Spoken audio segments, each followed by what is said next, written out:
Good morning, ladies and gentlemen. We welcome you all to the National and Kapodistrian University of Athens and the Fintech Athens 3 conference under the title of Education in Fintech. The conference begins with the welcome address of the Vice Rector of Finance and Development, Professor Aristidis Samitas.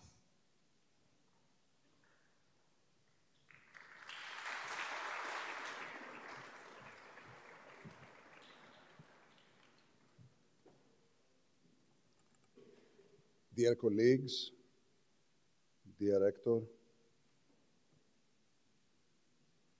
Mr.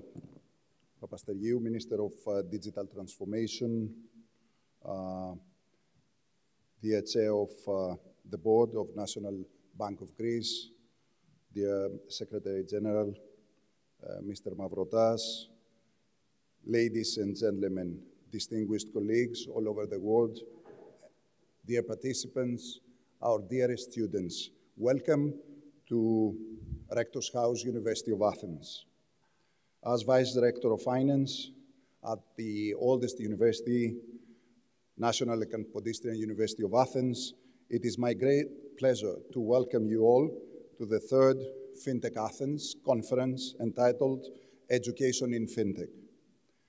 This event addresses a topic of great importance: the transformative impact of financial education and financial literacy in the digital age coming.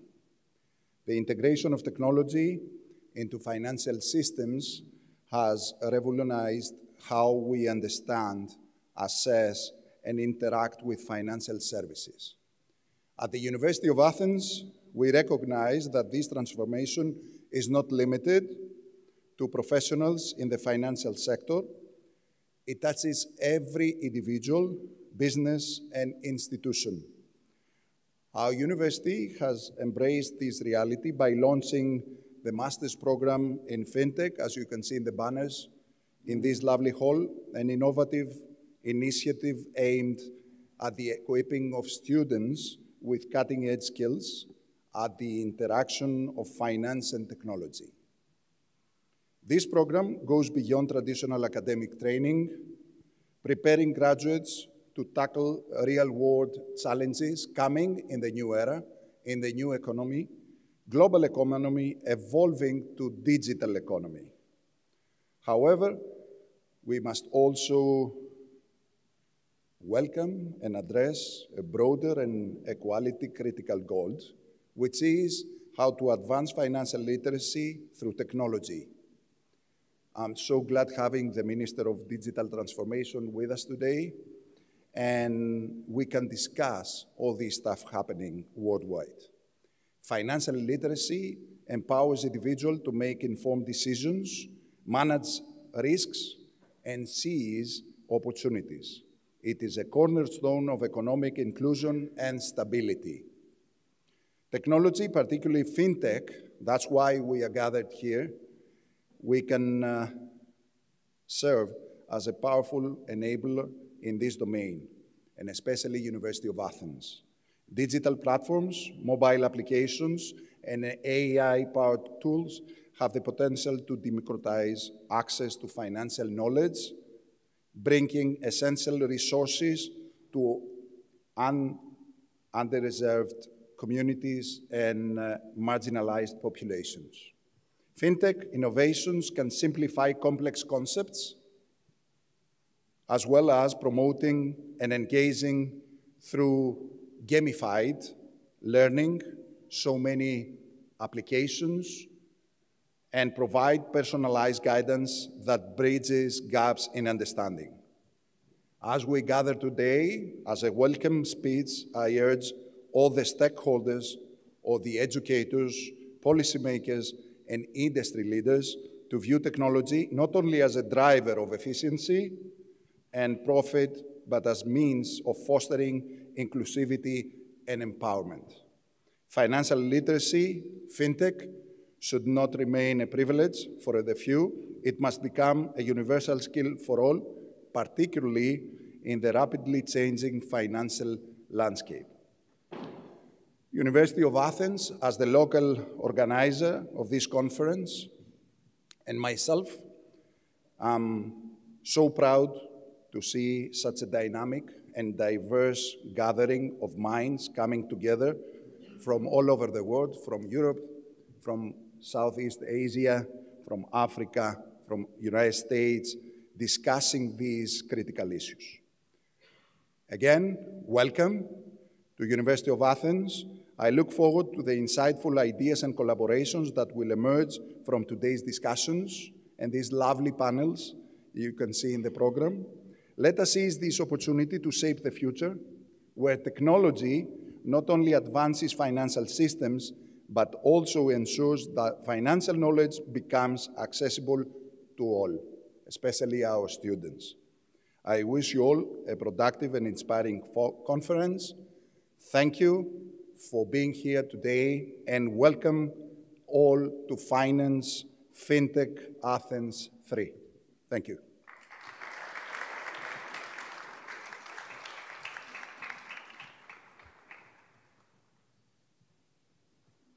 Welcome address by the Rector of the National and Kapodistrian University of Athens.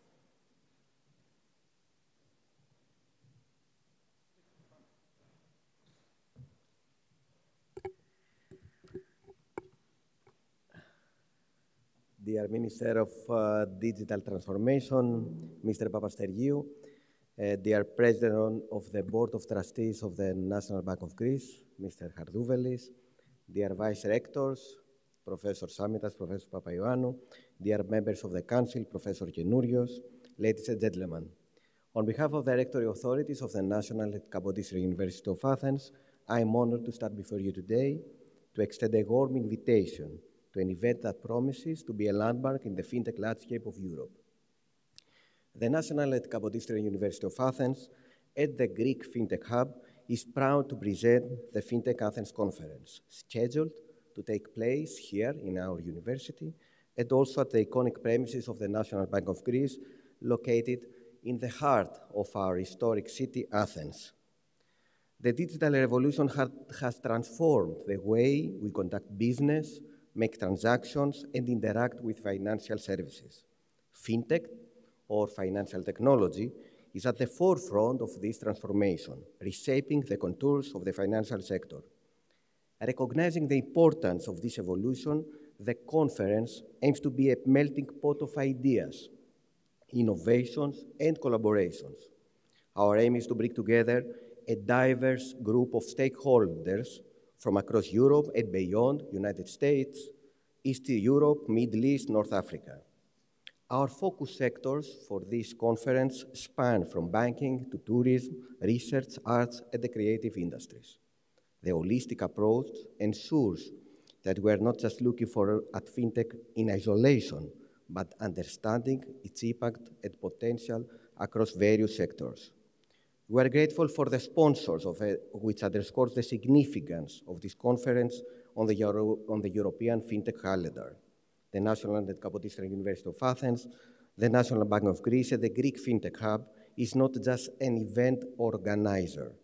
We are a movement, a key initiative, driving fintech growth in Greece and other developing economies. Our mission is bolstered by the support and collaboration of 6 major Greek institutions: the National Bank of Greece, Endeavour Greece, the Onassis Foundation, the Hellenic Chamber of Hotels, the National and Kapodistrian University of Athens, and the Athens University of Economics and Business. Fintech Athens is not just a conference. It's a testament of our vision for a brighter, more innovative financial future. We invite you to be part of this journey, to share, learn, and collaborate. Thank you all. Welcome in Athens.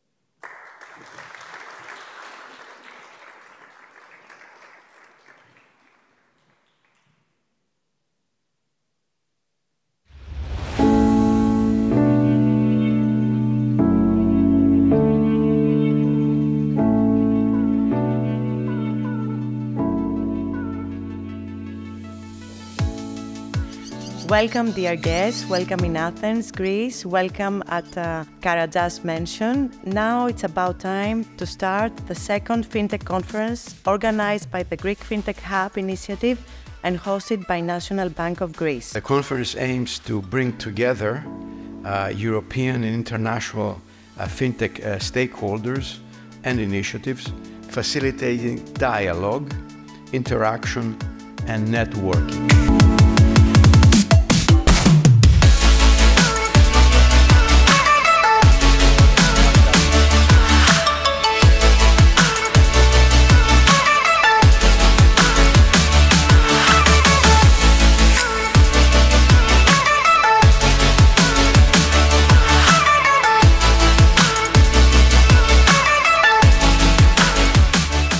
I would like to congratulate all the organizers.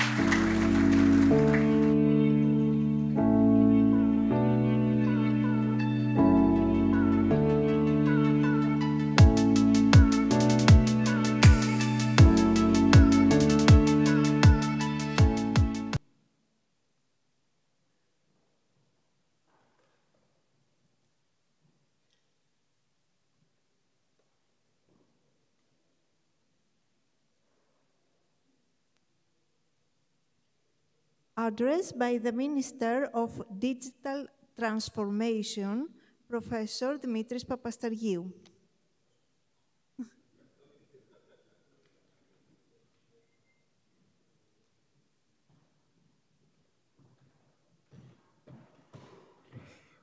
Good morning to all of you.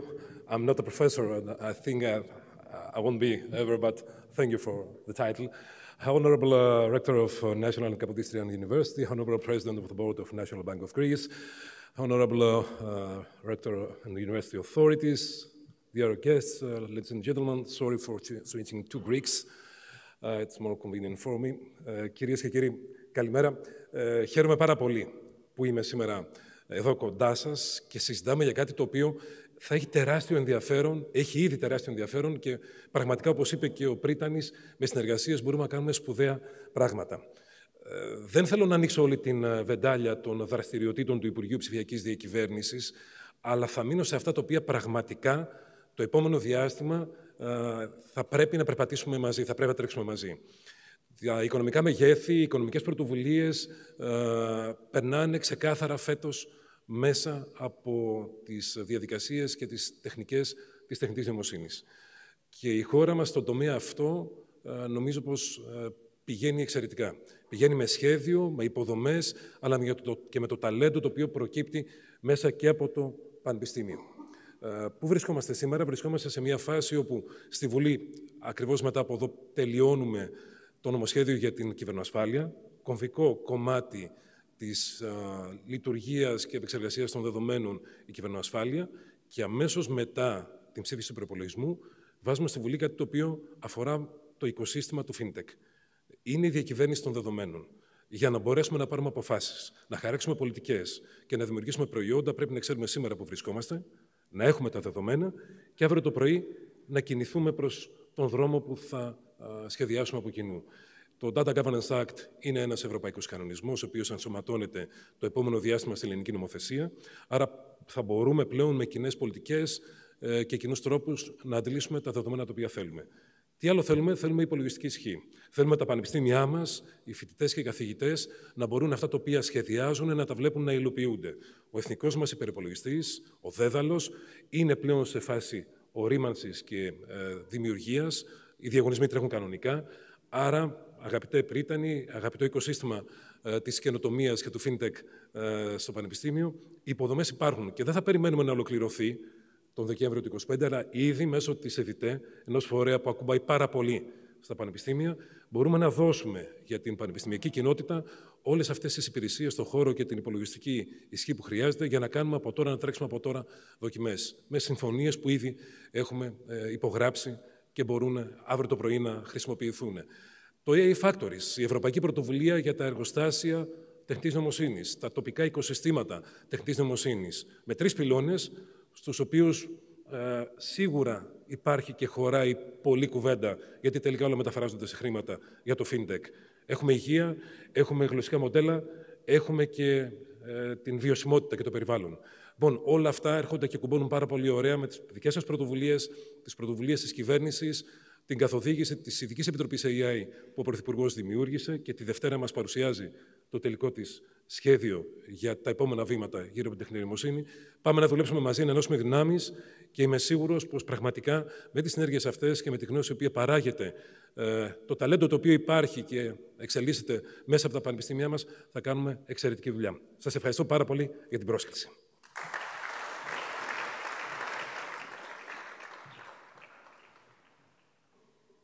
Address by the Chair of Board of Directors, National Bank of Greece, Professor Gikas Hardouvelis.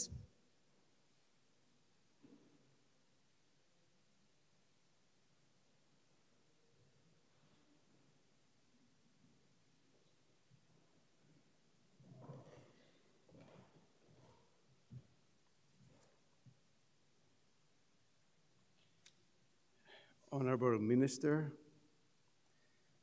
honorable rectors and vice rectors, I see you right behind me, you don't see me. Honorable President of the Hellenic Development Bank, dear colleagues from the university, dear students. On behalf of the National Bank of Greece, it is a great pleasure to welcome you in the third annual conference on FinTech, with the name of FinTech Athens 3.0, Education in FinTech. And I am pleased to declare the opening of the conference proceedings. As was discussed before, the conference is an initiative of the Greek FinTech Hub and offers the opportunity to brainstorm on issues of the FinTech industry. It aims to bring together European international FinTech stakeholders, facilitating dialogue, interaction, and networking. The purpose is to form a strong network of institutional and scale-up startups, helping them identify mutual objectives and promote partnerships and synergies. This year, the focus is placed on initiatives for education in FinTech in the Southeastern European region and the MENA regions, in the sectors of banking, ESG, tourism, research, and arts and the creative industries. The speakers have diverse backgrounds and wide experiences and come from the European Union, from Southeast Europe, and from the Middle East. They will explore topics in academia, financial literacy, and lifelong learning. The Greek FinTech Hub is a key initiative for FinTech in Greece and the Southeast Europe. The Hub is working on several initiatives with the aim of promoting FinTech entrepreneurship, facilitating financing of innovative businesses, linking FinTech stakeholders to research carried out at the universities and other research centers, and raising overall awareness for key FinTech networks and initiatives abroad. More specifically, the Greek FinTech Club helps entrepreneurs raise financing through fundraising meetups and works in tandem with the European Crowd Dialogue Initiative, organizes special FinTech workshops and boot camps with the National Kapodistrian University, we are at the university today, and with the Athens University of Economics and Business, and keeps people up to date through monthly FinTech talks. In fact, until now, the Hub has organized 20 FinTech talks with established and renowned Greek and international speakers who covered the full range of FinTech topics, from research to cryptocurrencies, cryptos, I doubt them a little bit, but cryptocurrencies, tourism, and the creative industries. I should add that we are very happy to also collaborate for one more year with 2 Greek startups, specifically The first one, Clio Muse Tours will organize a guided tour to the University of Athens premises after the end of today's sessions. And the second one is called Welcome Pickups. It was a startup. It's working. It's facilitating and it's welcoming and doing all the transport for our international speakers. We thank them both for their assistance and help and praise their efficiency and great work.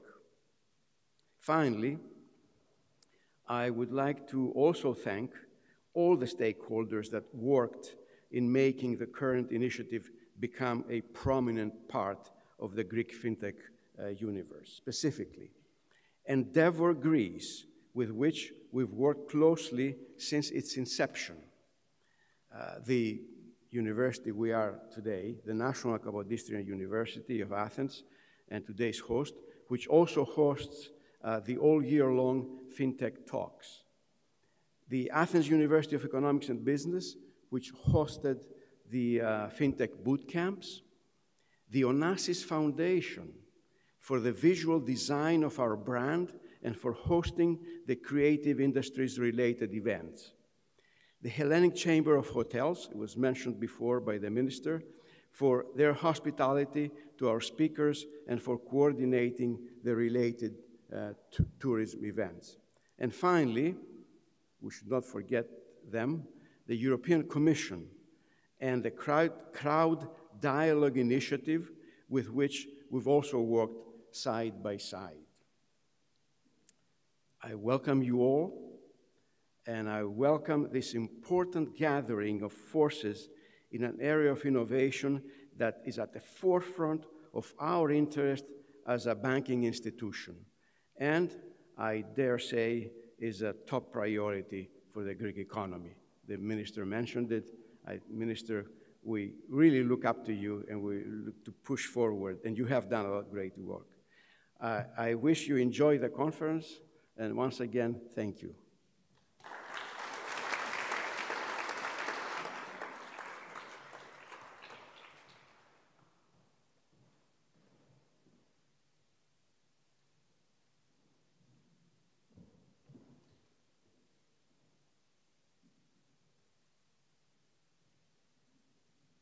At this point, I would like to invite the distinguished participants of the first panel titled Educating the Innovators, How FinTech Education is Changing the Game.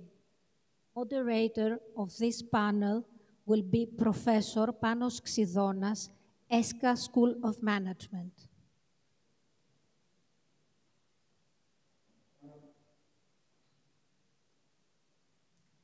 And the panelists, Fatma Dirks from the Frankfurt School of Finance and Management, Professor Yorgos Mavrotas, General Secretary of the Ministry of Education,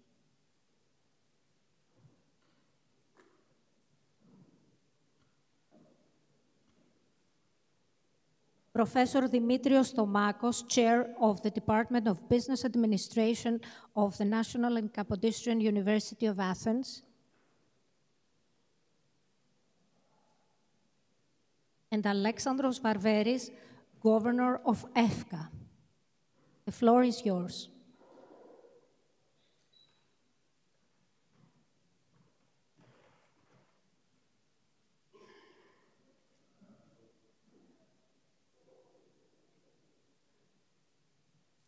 Dear Rector, dear Vice Rector, dear Minister,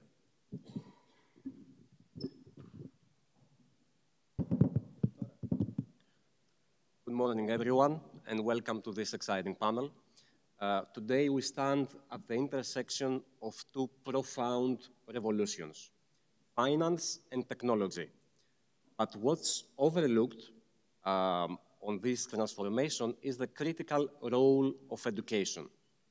How do we secure the next generator of innovators is equipped to drive the changes and not just to adapt to them? So we are not going to have a discussion about careers and technologies, but a conversation about shaping the future of the new generation. I would like to start with Professor Dirkes.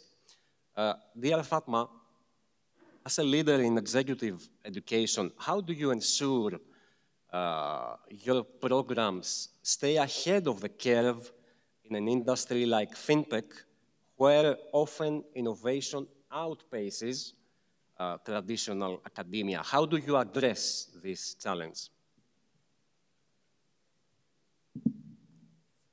Good morning, and I would like to start on some maybe very important conference today. Third one I learned. I'm really very honored as the Vice President of Frankfurt School of Finance and Management, but also in the meantime as the President of the European Bank Training Financial Services Training Provider, where the Hellenic Banking Institute is one of the founding members. So since 35 years, actually, Greece is supporting the collaboration among the European players.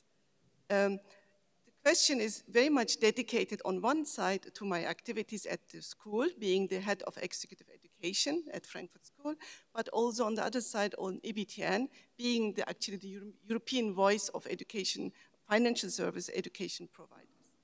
Let me maybe start with Frankfurt School and continue then with EBTN. As Frankfurt School, we are actually, as a business school, dedicated to be always agile and to have agility integrated in our programs. Continuous program development is, of course, as part of every school's agenda. In terms of the question you ask, I mean, you have today to be ahead of the topics in innovation, and is very important to look also from different perspectives to it. As school, we have 6 different areas where we are teaching: finance, management, economics, philosophy, and also accounting. But in the meantime, school has over 12 so-called centers, research centers.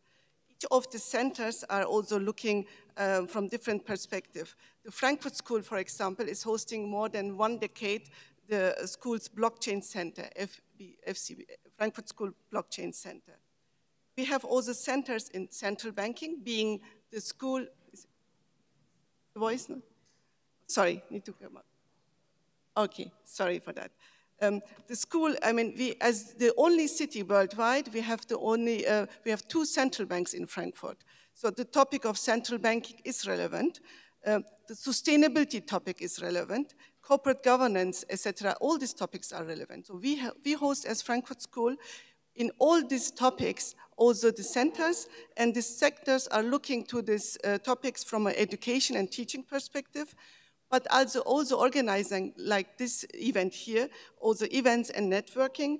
And we do work also in the centers in terms of consultancy and prototyping of this kind of projects, and also certification, provision of certification in these specific topics, as well as community building and interacting with the community are elements of our collaboration. So we don't look only from a perspective of just lecturing the education. It's really also about having a holistic approach. And in this holistic approach, partnership plays a very important role. Partnership means actually collaboration. When we talk about the blockchain center, is about really having the fintech community also integrated. When it comes to central banking, having the central banking, the real people working industry also integrated into it. In terms of the new age, of course, it's really important also to look from a perspective of quality of education. Here I would like to start also to say, since 35 years, Frankfurt School is part of a community where we look with European players from Greece to Ireland, to Scotland, to Malta. Actually, we exchange, and the idea is about integrating mobility, the lifelong learning, but also being the integral part of Europe and having a mobility in the education. So when you have your certificate in Greece, it should be also actually recognized and accepted also in other European countries. And this is the work we are working on actually since 30 years, more than 3 decades in Europe with the EBTN. We just recently started a program in the area of micro-credentials. We are here very thankful to the European Union, also on the Erasmus Plus program. The program is actually to introduce the first micro-credentials and professional qualification and certification program jointly with over 30 partners with the EBTN community also to innovate and to integrate also micro-credential, leading actually to the ECTS credits also, and combining here the vocational education community also with the academic community. I think this is one important area where we need to focus also in the future. And I'm really thankful to have this opportunity to collaborate here also with my colleague Sophie Skogge from Hellenic Banking Institute in this program. Thank you very much, Fatma. I would like to proceed with the Secretary General of Education, Professor George Mavrotas.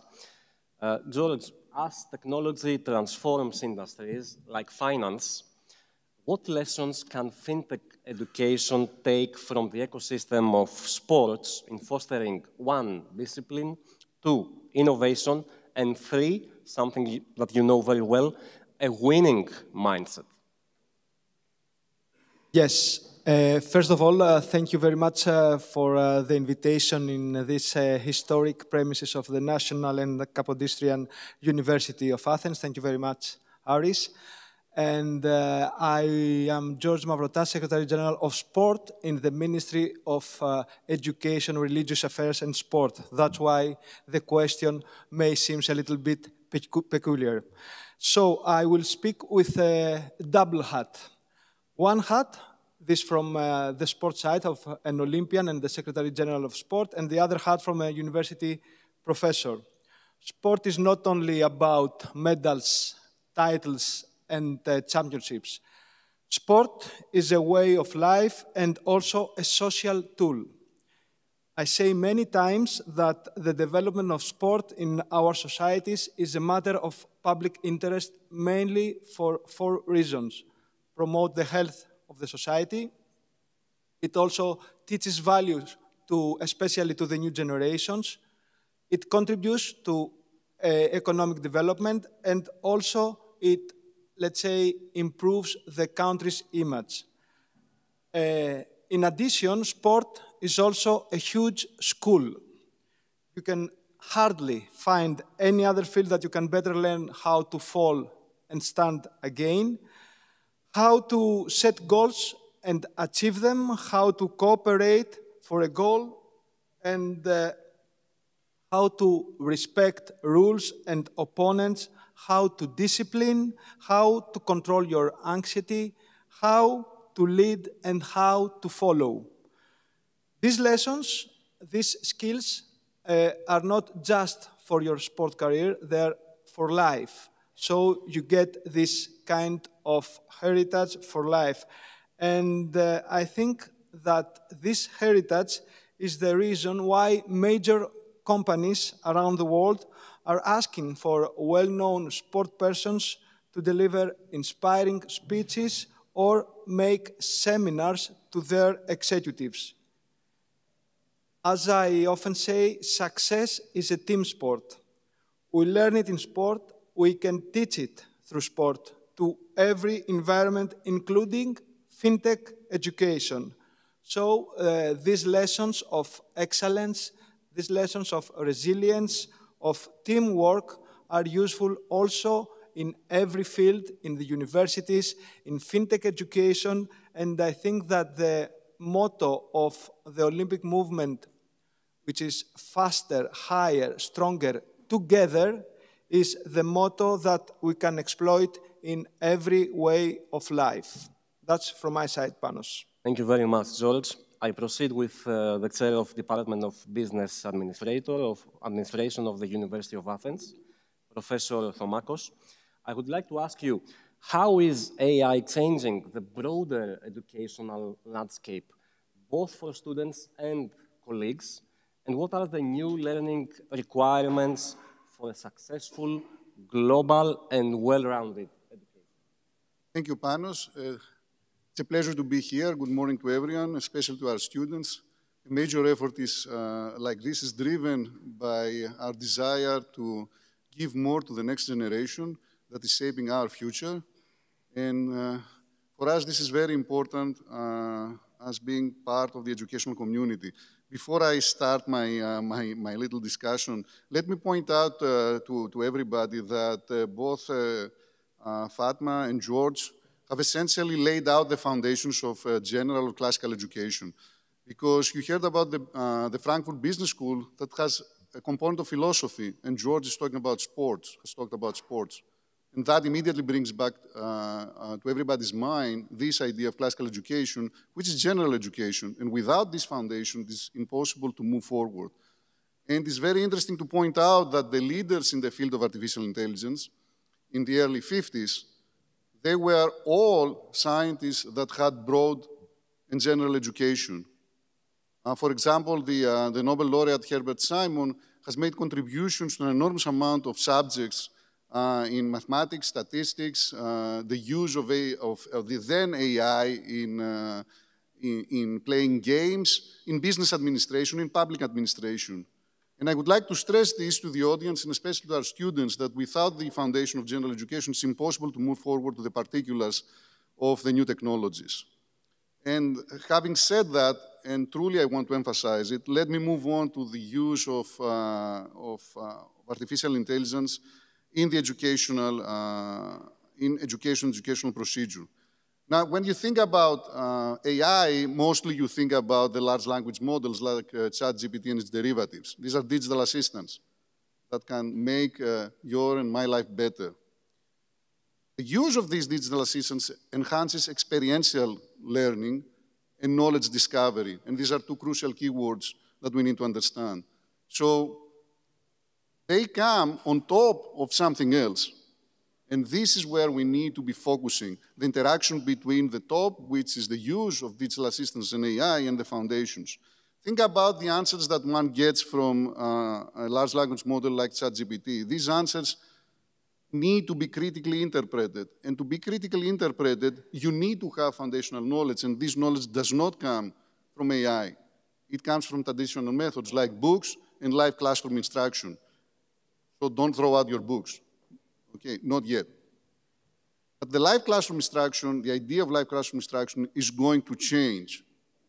Because now with these digital assistants, we are going to be moving away from in my perspective, depressing paradigm of theory plus example all the time. Give us an example, professor, on the board.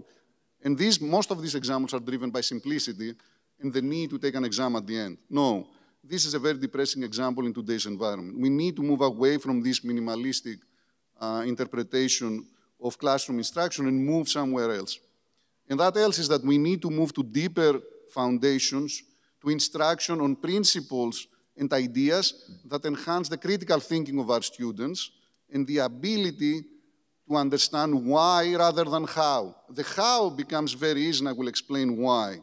But why can only be taught with the interaction of people that have the experience and the background knowledge to transmit that to the students. And then we can move from the descriptive to the inferential. We need to move away from the descriptive. This is what we are looking at. But what conclusions can we draw from it? And this now can be learned from a very young age. We do not need to get into our 30s or to complete PhDs to be able to make these distinctions. Now, examples in classroom instruction can be generated very easily if you understand the nature of prompt engineering. You need to understand how to ask questions in order to be able to get answers that you can interpret critically. And I don't want to talk too much. I'm teaching two completely different courses this semester. One is Artificial Intelligence Machine Learning, which is a technical course with a lot of mathematics, and the other is Classical Business Administration, that looks into the ideas of the classical literature way beyond before the 20th century. In both these classes, I'm using the assistance of AI. But the nature of the assistance that I get is very different.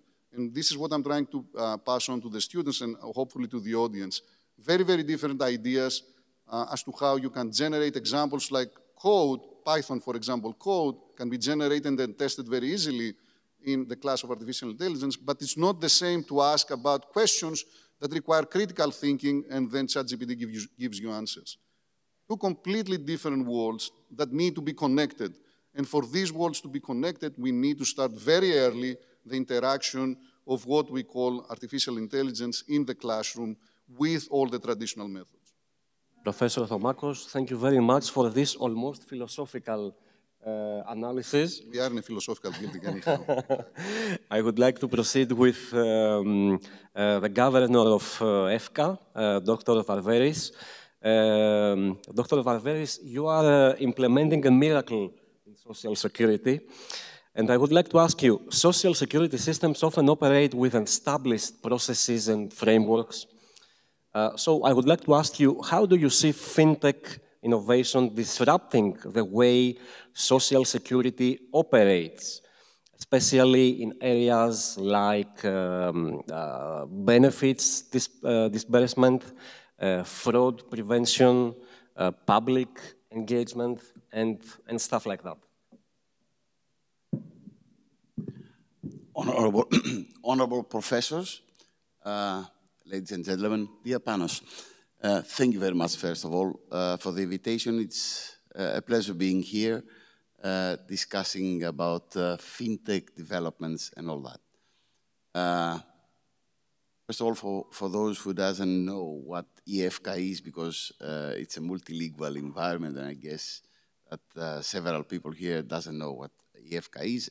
EFCA is the Social Security Fund, the main Social Security Fund of our country. So, fintech can play an exceptional role in social security, but however, you all know that social security, as is a slow-moving mechanism that has a very strong regulation. But there are several things that we are doing and several things where fintech can play an important role. First of all, in the payment system. Traditionally, social security systems are using paper processes or old-time banking processes that take several days in order to clear the debt or the whatever the citizen has to pay. We are in the nice position here to implement several features that half of them are already online, such as Iris, in order to pay with a credit card, or online Dias, which means that when you make a payment, we know that in real time. This is very important for us, and we are moving further to other systems. Well, micropayment and personalized financial management is one of the things that we're also discussing right now, and we are moving ahead. Well, regarding to fraud prevention, blockchain technologies could help, but we are still far away from a discussion regarding the blockchain or the technology behind that. Artificial intelligence and machine learning, we use that, but not to financial issues. We use artificial intelligence a lot for the pension award system. We used it in order to solve the biggest problem that we were dealing the last 4 years, which was the decrease of the number of people waiting to receive their pension. So we use state-of-the-art technology, artificial intelligence, and machine learning in order to succeed the goal. Mobile applications and personalized information is something that we are developing right now in order to have it ready for the next, in the next 2 years, in order to have personalized financial information, and not only that, also to insurance history and all that. And regarding to fintech, of course, we're talking always for data-driven decision-making. is a huge investment that we are dealing right now. We started using data-based decision management system regarding to the pension award system. That's why we succeeded. It was the most difficult problem that we had to face. Now we are moving to a new phase in order to use data management decisions in financial issues as well. Well, above all, we have several challenges to address. You know very well that when we are talking about a clear public sector, and not only that, a social security system, we need strong regulation in order to use all these innovations in order to move to the next step. So this is an issue that we are dealing and we are going to deal with in the next years to come. The regulation behind all that, the data protection issue, we have to face as well. Well, this is pretty. Thank you. Thank you very much, Governor. Dear Fatma, I come back to you with a quick question, and I would like to ask you, in a field like fintech, where the skills of today might be obsolete tomorrow, how do you design executive programs and executive education, the overall underlying strategy of your programs, in order to foster sustainable development, social resilience? How do you make a balance on that?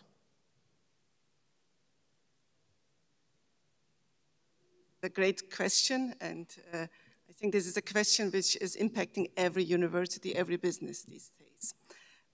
In general, 10 years ago, we have actually looked, the topic of digitalization is not new. We are discussing this today, but this is a very actually common discussion we have over 1 decade now. We were in a position actually as the Sustainable Development Goals were introduced by the United Nations. We started actually to look, okay, how can we integrate this in our education portfolio? We came up with an e-campus, with a program, an online program, which is called e-campus, and we have branded it as the Sustainable World Academy. The idea there was actually to reach from Frankfurt the world with our programs focusing on specifically on development goals. Here we started with the first program in SMA, certified expert in SMA finance, certified expert in sustainable finance, etc. And the programs are actually quite academic programs with 6 ECTS. And you can actually access this program. The one part is really the goals around the sustainability, but also access to education. The idea was really to offer everybody globally access to this certification program. Via the eCampus program, we have reached today, in the last 10 years, 25,000 students as alumni, having a certification program purely online, without visiting Frankfurt, without having seen the campus, which is, by the way, wonderful, and to have a degree from Frankfurt School. And the idea there from the beginning on was actually to offer a program which is also ending with an academic degree. Today we have the online master in leadership and sustainable finance. And there every year, it's a stackable program. So if you are a student, you can have in Africa or somewhere else, you can have really access to this academic degree. You can decide you go for a certification program or you can go to a full online program. Now the question. I think from the school side, we look from 4 dimensions to the education. The technical skills, we provide really online. The leadership skills, it's really important because leading will remain being important. We see it also with the global challenges we have today. It's really important.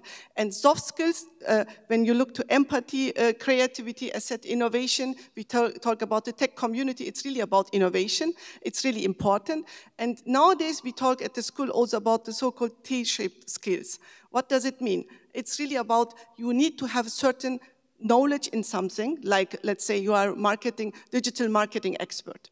But in the same time, you need to be open for the continuous lifelong learning scheme. So it means your employee expects from you also knowledge in graphic design, knowledge in data analysis, etc. So it means a school like Frankfurt School, which is a business school, private business school, is actually adapting to this new world, offering all the stackable programs to the students, so to alumni, actually, not only the students, alumni. So if you are actually having your final degree at the school, that doesn't mean your career is finished and you stop. We really offer in the field of finance and management and leadership a lot of program after the end of the degree, after the start in the job, and accompany our students actually lifelong.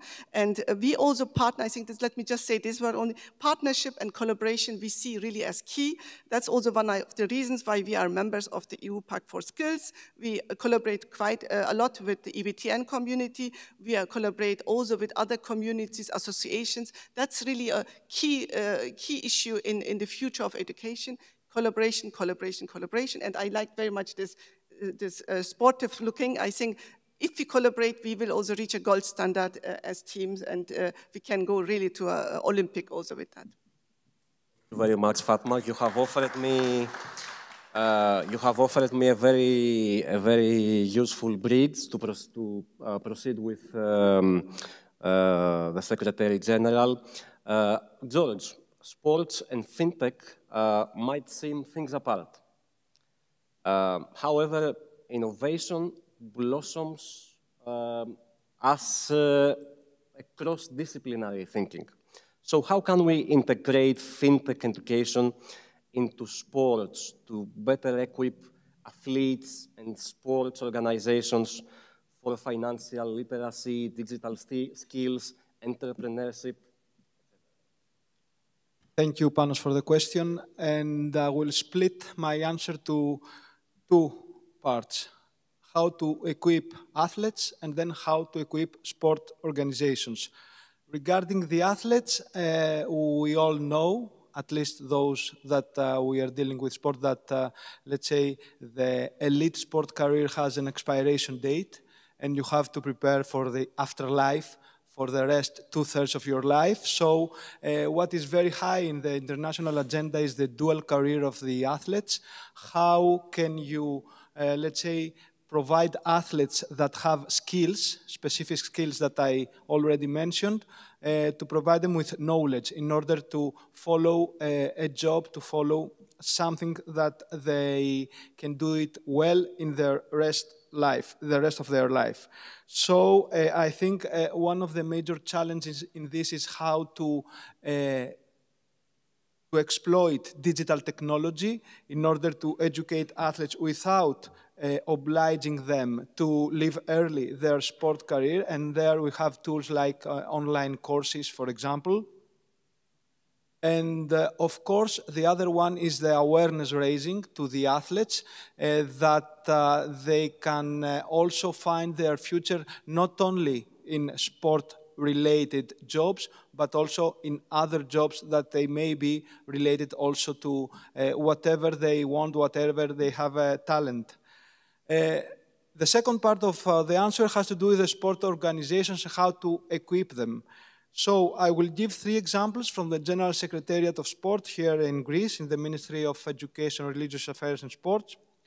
The 2 have already been done, and the 3rd is on the way. The first one is the evaluation of the sport federations with a system called HILON. We are using operational research, let's say, tools in order to evaluate the sport federations, multi-criteria evaluation. In order to improve something, you have first to measure it, to evaluate it, and this is something which is linked also to the funding of the sport federations. The second one is the funding of the clubs. With the last 3 years, we exploit some income from, let's say, the betting, from the taxation of betting in order to give it back to the clubs. And this is a classical budget allocation problem with specific criteria, specific restrictions. And what we have now under construction is how to fund specific sport events. There are every year we have applications for funding sport events in the General Secretariat of Sport. These events has to do with various sports. in various places, in various periods of time. So it's something like a portfolio approach. We use this kind of multi-criteria portfolio optimization or multi-criteria portfolio selection problem. We have a restricted budget. We have geographical and sectoral constraints that we have to apply, and we also have the performance of the projects. The performance of the projects, of the sport events in our case, it's something which is subjective. We put weights of coefficients in order to attribute the importance of every criterion. And I take this opportunity to say that the machines are providing the data. The decision-making is a very, very human business to do, in accordance with what Professor Thomakos said previously. So, starting from the head, from the General Secretariat of Sport, we can spread this mentality to the whole sport ecosystem, to the federations and to the clubs, because we have a pyramidal structure in our sports system. And the mentality of rationalization and optimization could be injected in these organizations. So the optimal use of scarce sources in order to maximize performance is something that we also doing in sport. Thank you very much, George. You have provided us with an ideal bridge, because with the Vice Rector and Professor Thomakos, we are doing a lot of research based on ORMS, MCDA, applied on finance and portfolio analysis. So I would like to proceed with Professor Thomakos, and based on the mentioning of George on OR and quantitative methods, I would like to ask you, with AI and ML becoming essential in FinTech, how can students and professors be effectively prepared for the professional demands of the coming era, while at the same time maintaining the necessary rigorous scientific foundations? I know that you believe on the classical foundations of management science, so I would like to have your take on that. Thank you, Panos, and it's great to actually receive in a place like this great assists from the other speakers, and both Alexandros and George have given me assist, and I'm just going for the goal now. So you heard from two different people that, and two completely different applications, one on the social security system and the other on sports, about data-based decision-making. This is what we heard about, right? And multi-criteria decision analysis, etc. And machine learning. What are all these things? They are based on very solid foundations, and these foundations are mathematics, statistics, and inferential structures. And it's great that the applications enhance the idea that we need foundations in theory. So we have all these models, and we have a huge amount of data. First of all, we need to understand the uncertainty of the data, and we need to understand how models operate. And I'm mainly speaking to our students now, and the rest of the audience, obviously. And this is where the why and not how plays a very critical role. How to do it? We'll go to ChatGPT immediately. Now on the screen, we'll ask the question, we'll get the code, we'll fix the code, and then you have the how. Why are the results the way they are? Is the decision of the human decision maker correct based on the data or not? What's the measurement of uncertainty? These are critical questions that everybody needs to be asking now, anywhere data and database decision-making is used. We are moving away from the answers, and we are moving into asking more intelligent questions. And to understand how to ask these questions, you need the solid theoretical foundations. So in the new era, if you are going to be a user of the LLMs, for example, the large language models, you need to understand the basics as to what kind of data are you feeding them. So you need to have an understanding on measures of uncertainty. Second, you need to have an understanding of the interpretation of model output. So there is an analysis on social security. Let me see the results. Ask an intelligent question about that. This requires an enhanced curiosity. Not just the old-style curiosity of scientific learning, but furthermore, curiosity as to how you can use the tools of AI and ML to enhance your own critical thinking and enhance decision-making. And that curiosity can only come from self-practice. Collaboration is very important. It is extremely important because when you cross-breed disciplines, you bring out the best of them. But without personal practice, without the understanding of how all these things work and the measurement of uncertainty, you cannot make any headway. So, to conclude, the tools are there. The usage of the tools requires a new model of education, which is what we are trying to provide. But let us clearly focus on understanding the output and the why, rather than focusing on the how. The how is already here. Thank you. Thank you very much. And I would like to close this very interesting discussion with Governor of EFCA. Dear Dr. Varveris, with the rise of fintech, how is social security adapting its policies and systems to equip citizens, especially the workforce, and especially the vulnerable populations, with the necessary financial and digital skills?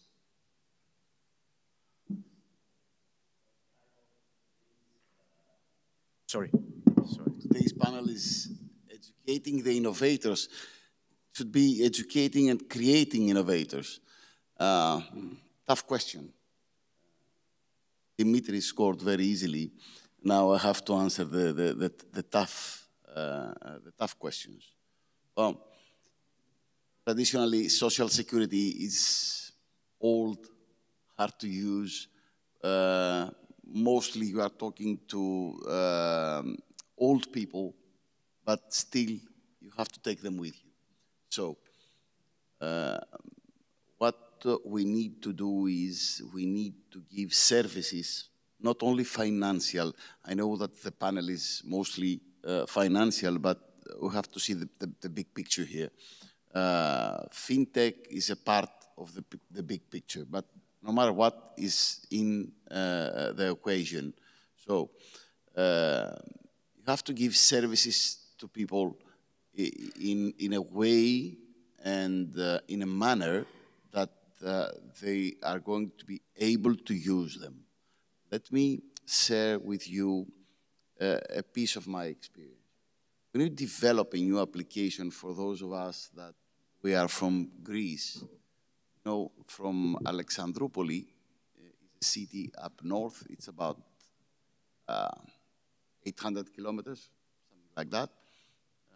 The road is great, it's highway, you can go there, you can reach Alexandroupoli by car in 7 hours, more or less. By plane, it's half an hour. Bandwidth is great, everything is great. People is just like Athens. When you develop something new here, with all these tools, with internet, with whatever, in order for the news to go there, not the news, the actual news, you know what I mean, in order to make the employees use the applications that you are building here in Athens, it will take you more or less more than 6 months. So it's a huge issue to educate innovators. That's why I said you have to create. That's what I said, that when you create something new, you need to go step by step, especially when you're talking to elderly people. And you need to go step by step in order to receive this news and in order to use them. More or less, you have to do several things in order to help people use that. You have to make them feel secure through cybersecurity, through digital tools that will take their agony and they're anxious that what they're doing is correct. They have to feel that they're not left back. So you need to make very careful steps.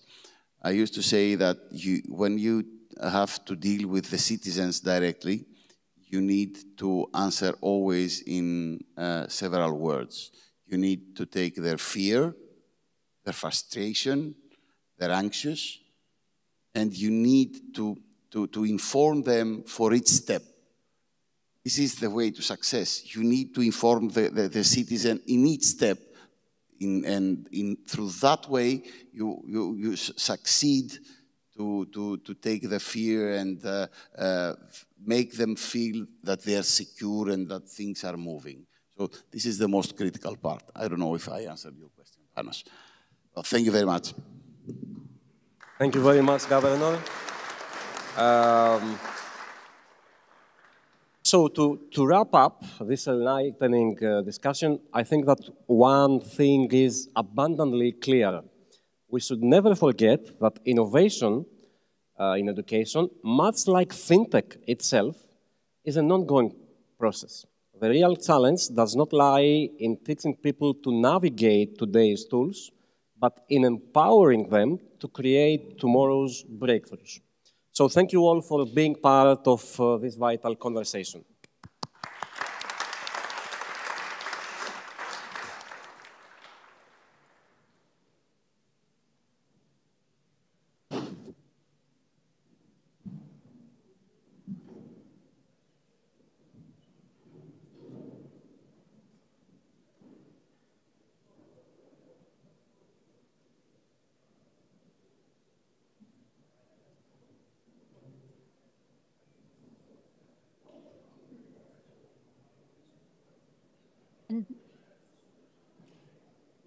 And now I would like to invite the distinguished participants of the second panel titled The Learning Revolution, Mastering Fintech for Tomorrow. Moderator of this panel will be Professor Aristidis Samitas, Vice Rector of Finance and Development of the National and Kapodistrian University of Athens. Συγγνώμη, είμαστε ακόμα στη διαδικασία, έτσι. Σε λίγο θα κάνουμε διάλειμμα και μπορείτε να μιλήσετε. Αλλά τώρα είμαστε στη διαδικασία. Κάντε μου τη χάρη, πάρτε τη θέση σας να συνεχίσουμε και στην πορεία θα κάνουμε ένα διάλειμμα 1 η ώρα ακριβώς και θα τα πούμε αναλυτικά.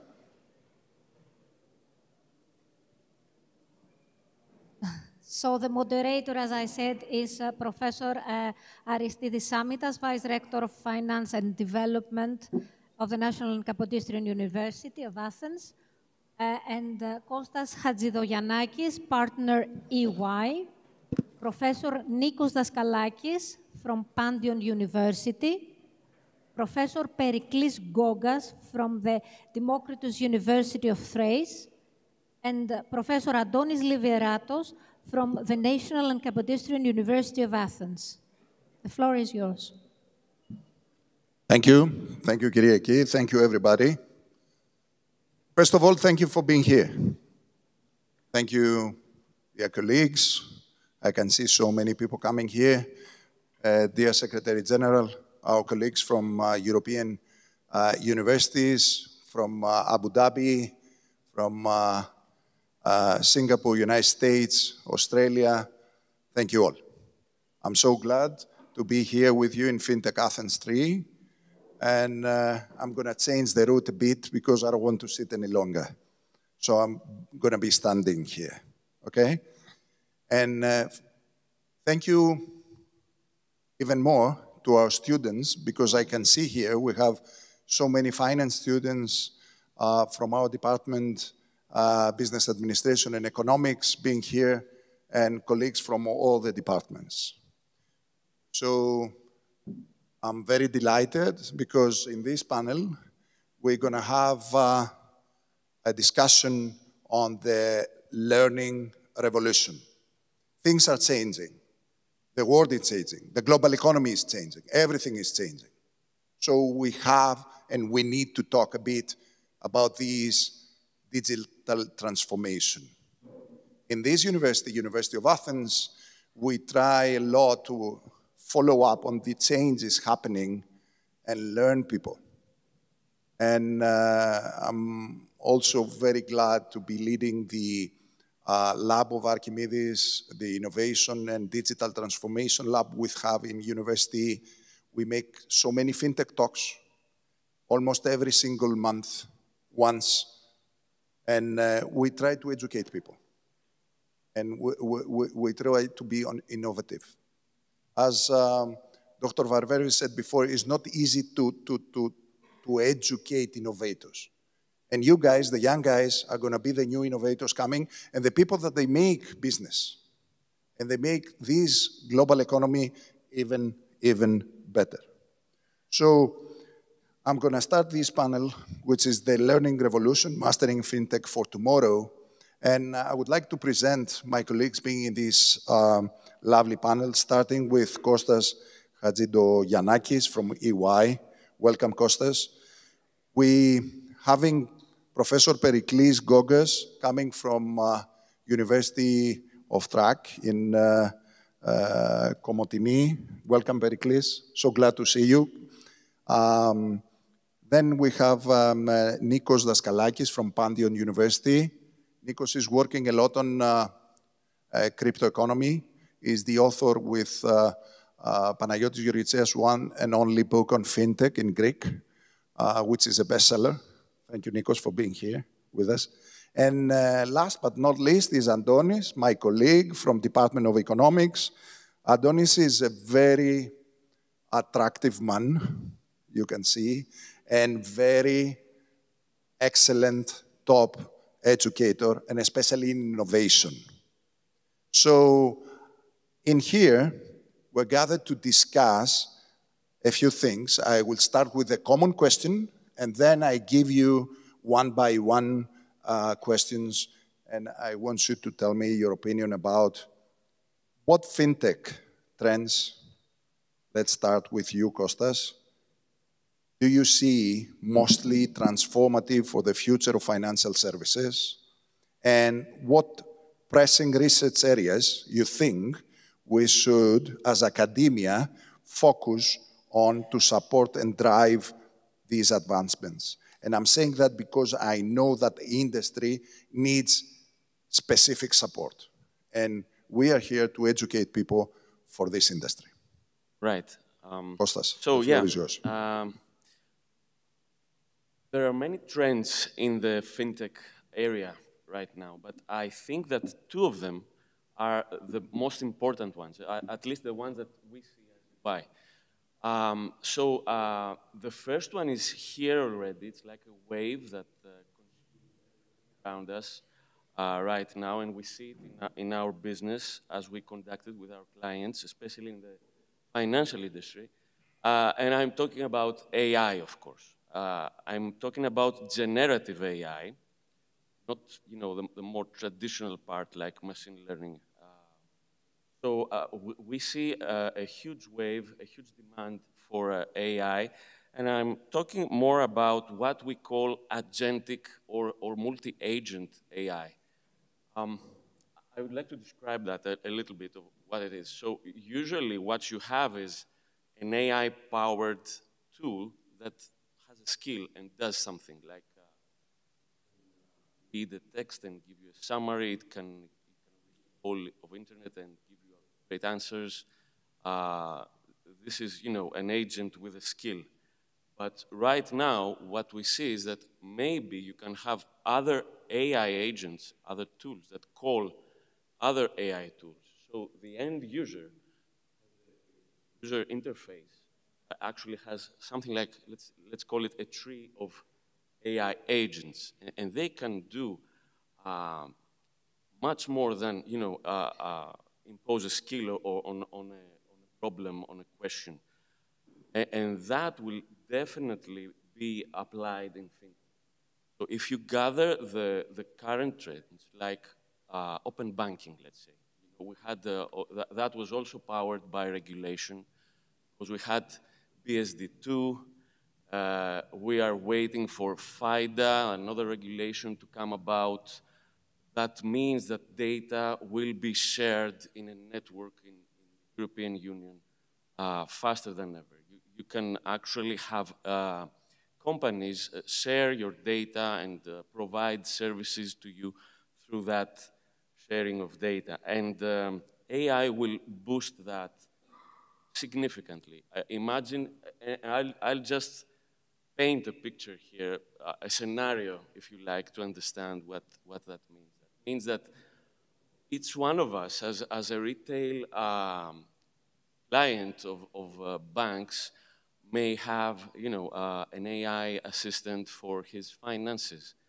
And then you will have other AI agents that will be built by banks that will try to sell you services, but they will not sell them directly to you. They will sell it to your AI assistant. So it's going to be a whole cloud of AI-powered agents that will conduct part of your business. You will certainly some sort of involvement in that and decision-making, as Mr. Marcos mentioned in the panel. But this is the world we're going to. And so what we see is that there is a lot of demand for AI. So I'm not talking about people that will actually implement large language models. We don't need that kind of people. These people are centered in the places that create the LLMs themselves.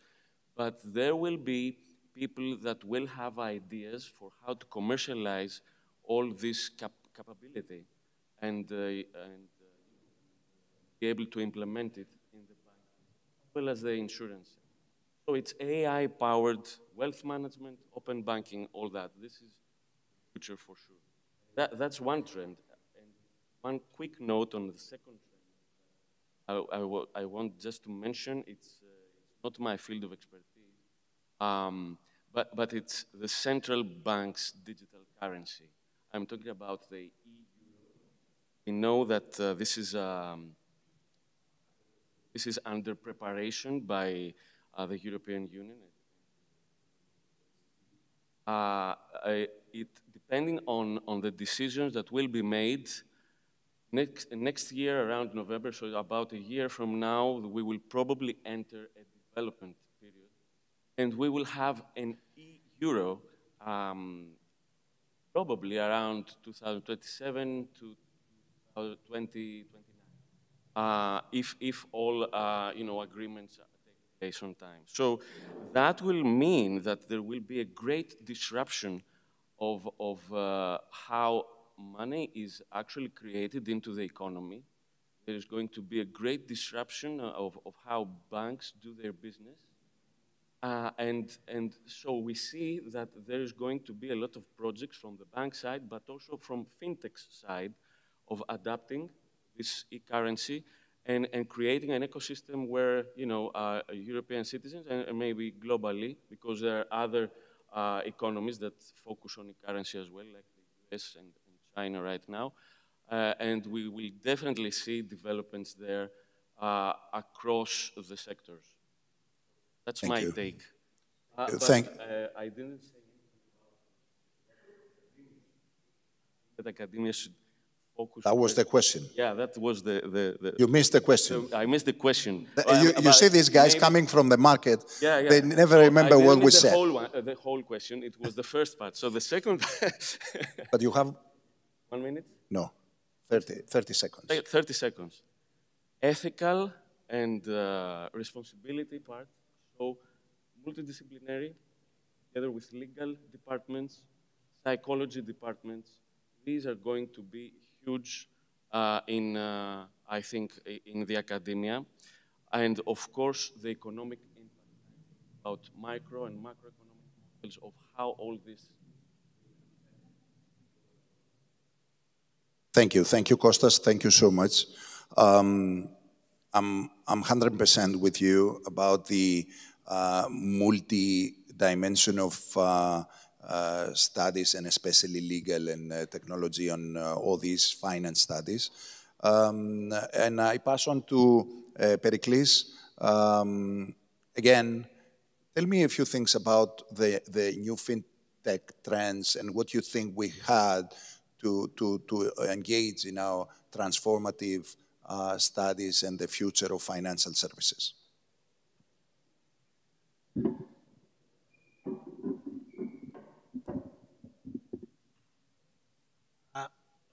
Well, Good morning, everybody. Thank you very much, Professor Samitas Aris. Thank you for the invitation to be here today in this very important event.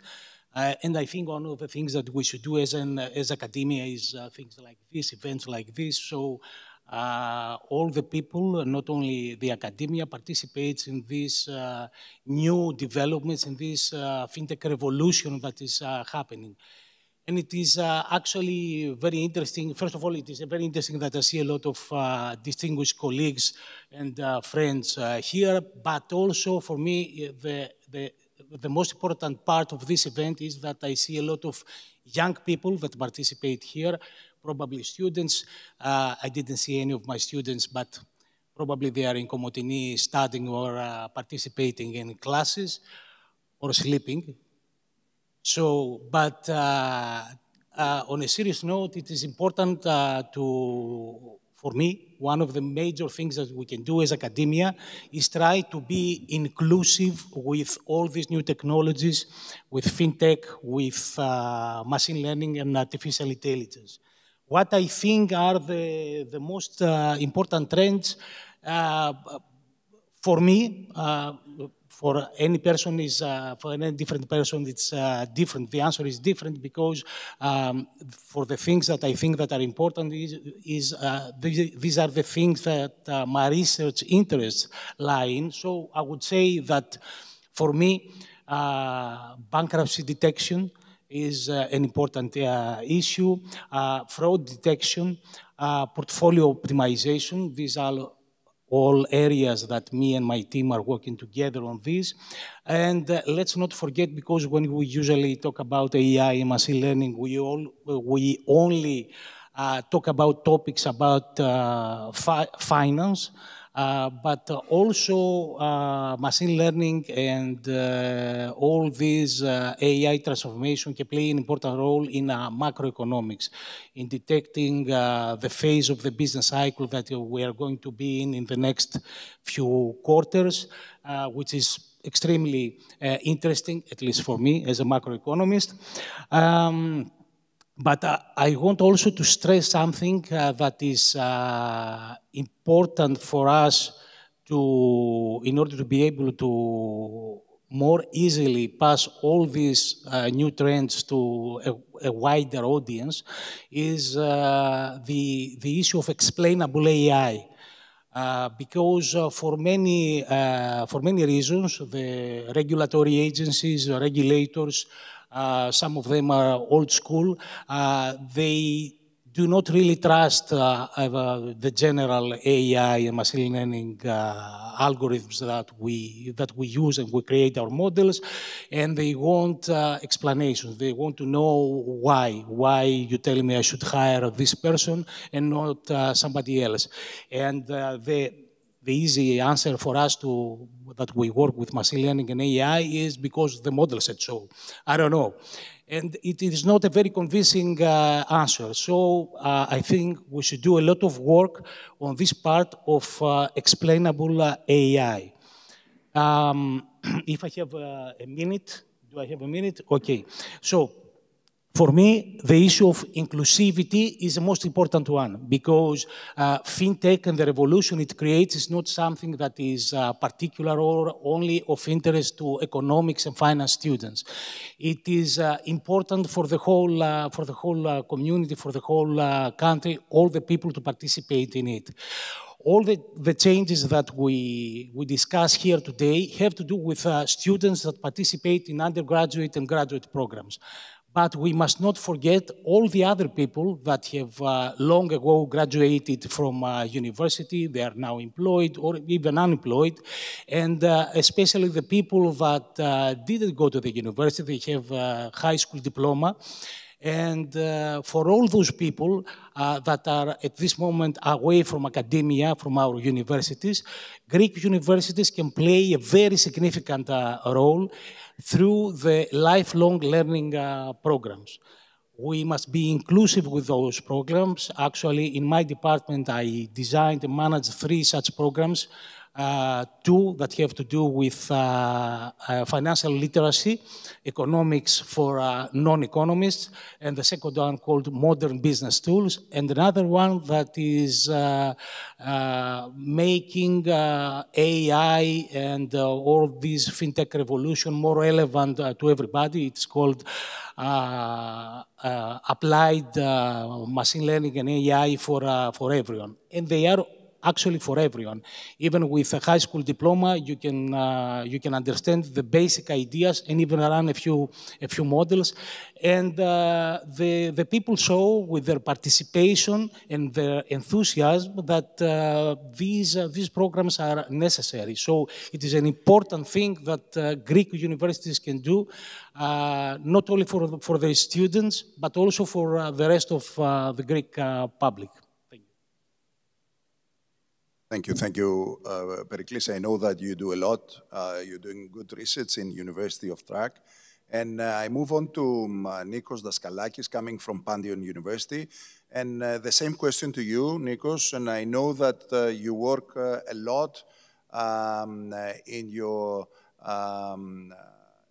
learning programs as well, as director there on FinTech. And you're doing a lot of research on all this stuff, and I'll be glad, all of us, to hear what's going on there and what you're doing in your university. So let me thank you as well for inviting me here to talk in this FinTech 3.0 conference. Well, I'm happy that everyone is talking about the AI, which makes sense, of course, given the last advancements in ChatGPT and so on, because this gives me space to talk about something else, which is the blockchain ecosystem. We've all seen in the last couple of weeks, the all-time highs of Bitcoin and all the other cryptocurrencies, but we need to differentiate between the crypto frenzy and the ups and downs of the capitalizations of the cryptocurrency market from the blockchain technology. I think that we need to discuss much more regarding the benefits of this technology. We know now that banks, for example, have already started looking on how they could change their own infrastructure using this technology, which uses some smart contracts that allow them to automate the service and so on, which brings back efficiency gains. And it's a very interesting area to see. That's not new. We know that the XRP cryptocurrency, which is for 10 years now, is already cooperating with banks. And we can see this fusion of the crypto ecosystem with the traditional banking sector. And we we see again that banks mainly and the payment system overall is trying to see how they are going to use this blockchain technology to facilitate how payments are going to be made in the future. We are happy here in Europe to have also regulatory framework, the DLTR, which allows and gives a space to experiment on how to develop new ways of transferring values and developing new payment systems, again, using the blockchain technology. So one area I would see that will bring a lot of differences in the future, mainly on the payment systems, is the technology of blockchain. Now, in this ecosystem, we can see other as well very interesting advancements. For example, I would like to refer to the decentralized finance ecosystem. Perhaps you know that there are already platforms that facilitate decentralized borrowing and lending. So you can lock your Bitcoins and you can start earning some interest. And then another person can also take a loan by locking their Bitcoins. So you can see all these things without anyone acting as an entity to control all of these things. Why? Because they are all programmed in the blockchain technology. So these automation processes that allows lending and borrowing or exchanges of crypto assets without an entity overlooking all these services is something that I think will bring huge changes in the future. and I see a fusion of the traditional banking and financial system with the crypto space. I don't know how much time I've got. One more minute. Okay, so and I would like to refer to two areas as well. One is the new fundraising tools, again in the crypto market ecosystem, the ICOs, initial coin offerings. We are doing research with Panagiotis regarding the success determinants of ICOs, IDOs, initial text offerings, to see how these new fundraising tools can be used later that would bring another alternative of financing, mainly to startups. These are new tools because the tokens that are being created have nothing to do with shares or bonds. They've got their own specificities, so we need to research on the depths of these attributes that these new fundraising tools bring upon. And the last thing, I won't be talking a lot about that because Kostas Chatzidogiannakis referred to that, is CBDCs. The architecture of the payment system worldwide is changing.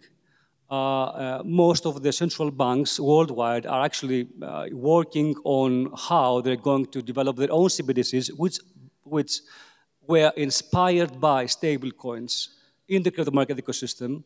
So it's interesting to see how the central banks have come after the crypto space to give an answer of how the next day in payments is going to be. So these four areas I see. Blockchain technologies in the payment systems, traditional finance payment systems, ICOs, CBDCs, interoperability, anonymity, synchronous settlement, auditability. You've got huge potentials to research there, and also the DeFi platforms. Thank you. Thanks, Charles. Thank you, Nikos. Then, as I said at the very beginning, things are changing, and we educate the new generation. Adonis, should we continue educating people the way we did on traditional finance and the traditional way, or you think there are kind of trends coming, and we have to be more adaptive to all this stuff and see what kind of research we can follow, and we can also see what we should change to our educational programs in order to be in time and not coming after the changes. I think in terms of education, we're in the middle of a disruption. I think we cannot go on in education like we did in the past. Still, we need, and this is not new, we need critical thinking and reasoning, and we need to develop that, but we cannot exclude from our tools all AI tools that are currently available for our students. So if we do that, and we could do that in the class with various reasons and with various ways, if we do that, then we actually transform the class in something that is not relevant to the world that is outside of the class. We need to give our students the possibility to use these tools. So how do you, on the one hand, how do you foster critical thinking and reasoning, and on the one hand, and at the same time using tools as ChatGPT and much more advanced? My response to that would be experiential learning. So we need to transform something that we say to our students, we need to transform them from problem solvers to people that are experiencing something and that actually they're posing the problem that they are going to solve later in the class. So we need to transform problem solvers to problem finders, where you have critical thinking and reasoning, and make us explain, us as educators, why they have done these specific choices. So here again, you need presentations, you need discussions, you need dialogue with people that have used AI tools, but not only rely on them. Thank you, Adonis. Thank you so much. Thank you, first of all, for keeping the timing. Thank you for answering of this question. And let me move back to Kostas Hadjidogiannakis coming from EY.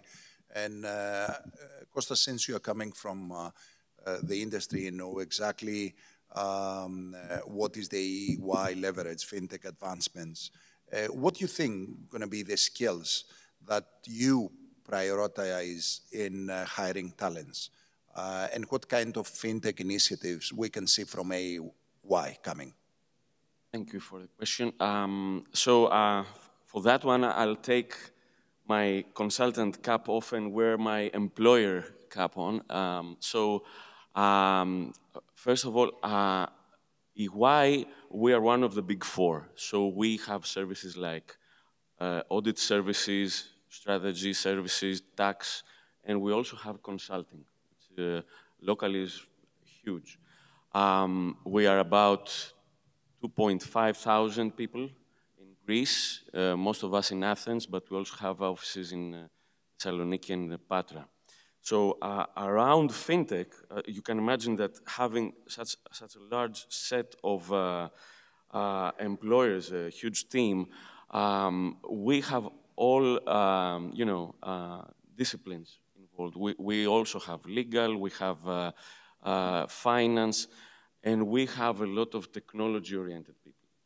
But to answer your question, I think that I would divide our problem that we have as employers in two areas.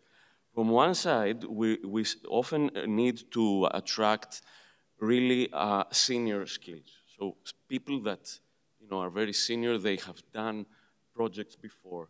So maybe that's not the problem of the academia. I guess it's people that come from the market, sometimes come from abroad. But when you want to attract talent that is junior, the fresh people that come from the universities, I can tell you that we look everywhere. We do not focus on a specific department, let's say. We want people that have studied engineering. I mean, we have people doing fintech and data management with AI right now in projects in the banking sector, but they have studied civil engineering. We also have people from finance there, and people from, of course, IT departments and so on. So I think that what we most focus on is not, the background itself, because we expect that people will get a lot of skills from their, they come with their baggage, let's say, they have a good base, but then they will get the skills during, their career as they work. But what we really need, I think, is people that have the ability to investigate stuff, to research, regardless of their background, whether it is finance or maths or engineering. We want people to have an open mind and be able to research everything and do stuff on their own and take initiative. And I think that what we often see missing, and there you may help us on that, is people that are more, let's say, technology savvy in the fintech in a hands-on way. I mean, we sometimes see people that know their finance very well, they know maths very well, but they're not accustomed in doing, the excruciating work you need to do in let's say, gathering data and understanding your data. Because usually in the academia, what you do when you study stuff, the data is, I would say, a much less part of your work. But in the market, in the real market problems, I mean, 95% is gather data and trying to understand them. And then the 5% of your work is actually the nice work where you apply your models, your knowledge, and all that. So I would definitely encourage people to study more about data and how to manipulate data, like structured query language. You don't have to have a special course in your master's degree or anything like that, but maybe you can have that experience through, you know, exercise or through your thesis and stuff like that. So this is what I would propose. Thank you, Kostas. Thank you so much. Let me share a story with you. When I was in Abu Dhabi for a long time, I was with a guy from EY, and we had to hire 2 of our students there for a high salary job. And I asked him, how should we do the process? And he told me, we go out for a lunch. And then we decide, Aris, don't worry. I said, how we decide? Let them talk.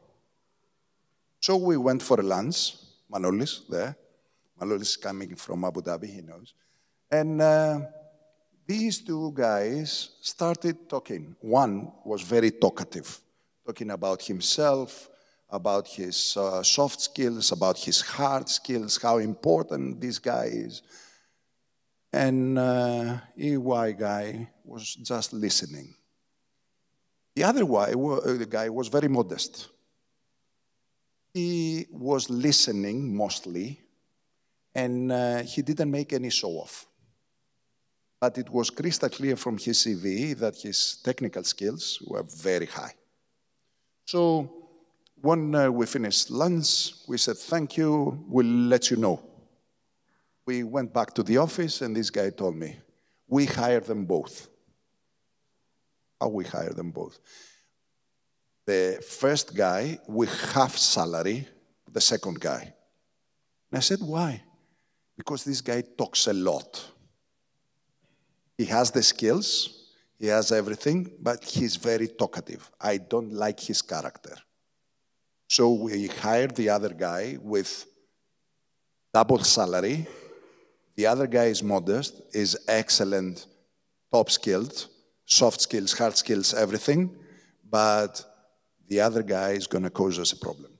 So it's not only about having the skills, it's about the attitude as well. I 100% agree with you, Kostas. Character is like 80%. 80%, yeah, I know.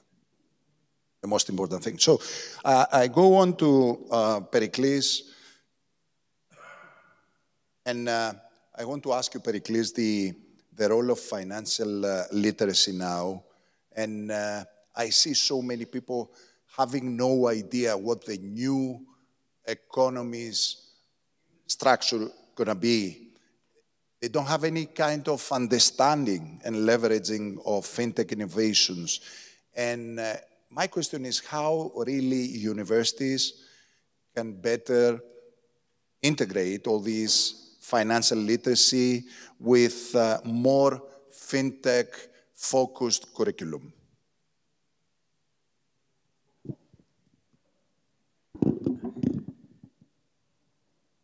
Okay, very interesting question. I think in my mind, financial literacy is the absolute bedrock. It's the foundation upon which we can build in order to be able to effectively and efficiently use and leverage all the new innovations provided by all this fintech revolution that we see.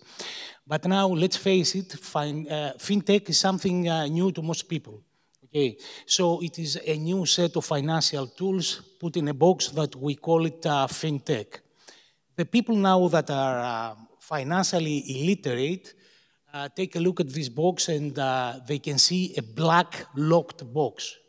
They cannot see what's inside. They may imagine there are several useful tools, I don't know, wrenches and screwdrivers and stuff like that, or in financial terms, decentralized finance, cryptocurrencies, the blockchain and all that stuff, but they also, they are afraid that they may find, if they open this book, they may find something that is dangerous materials, I don't know, explosives, radioactive materials, stuff like that, or extremely risky assets on the finance side. So this creates a lot of uncertainty. The degree of uncertainty is very high for people that are financially illiterate. And when most people are faced with uncertainty, what they do is that they stay away. So financial literacy for me is the key that we can open this box and we can see, we can shed plenty of light inside this box and see and take advantage of all the tools that are included in there and use them to make educated and calculated financial decisions for us. So it plays a very important role. So the difference in my mind is between these two words, risk and uncertainty. Risk, as we know in finance, it is the cornerstone of finance. It is one of the main concepts of finance. And we can model it, we can measure it, we can use it in our portfolios and our calculations and so on. So it is something that we can work with. But uncertainty is something that we cannot put in, it's not in our finance textbooks because it is something that we cannot measure. The degree of information included in uncertainty schemes is very high, so we cannot measure it, we cannot do anything about it, so we try to take it away and move away from it. So, or to give this to give an example about this, what I mean about the difference between risk and uncertainty. Let's say that we play a game of rolling the dice. If we do this, okay, this game is 100% random. I have no idea what number I'm going to get, but I have a pretty good information about some parameters of this game. I know that I'm going to get a number between 1 and 6. I know that they have equal probability of 1/6. I know that the average or the expected return in financial terms is 3.5. The standard deviation, risk in finance, is 2 point something. So I know all these parameters, and then I can decide whether I want to play this game or not. Uncertainty is exactly the same game, but now I'm asked to roll a dice that has an unknown number of sides. It may have 4, 6, 10, 30. I don't know what outcomes are printed on these dice, and I do not know the probabilities. So I have little to no information regarding this game. And this is the definition of uncertainty. And most of us will not play this game because the degree of uncertainty is very high. So to summarize this, financial literacy is the key to unlock all the pleasures of this new toolbox that we call financial technology. If I have half a minute or so to say what we can do, what actions can we take in our universities. I said before that we must be inclusive. I'm not going to repeat this.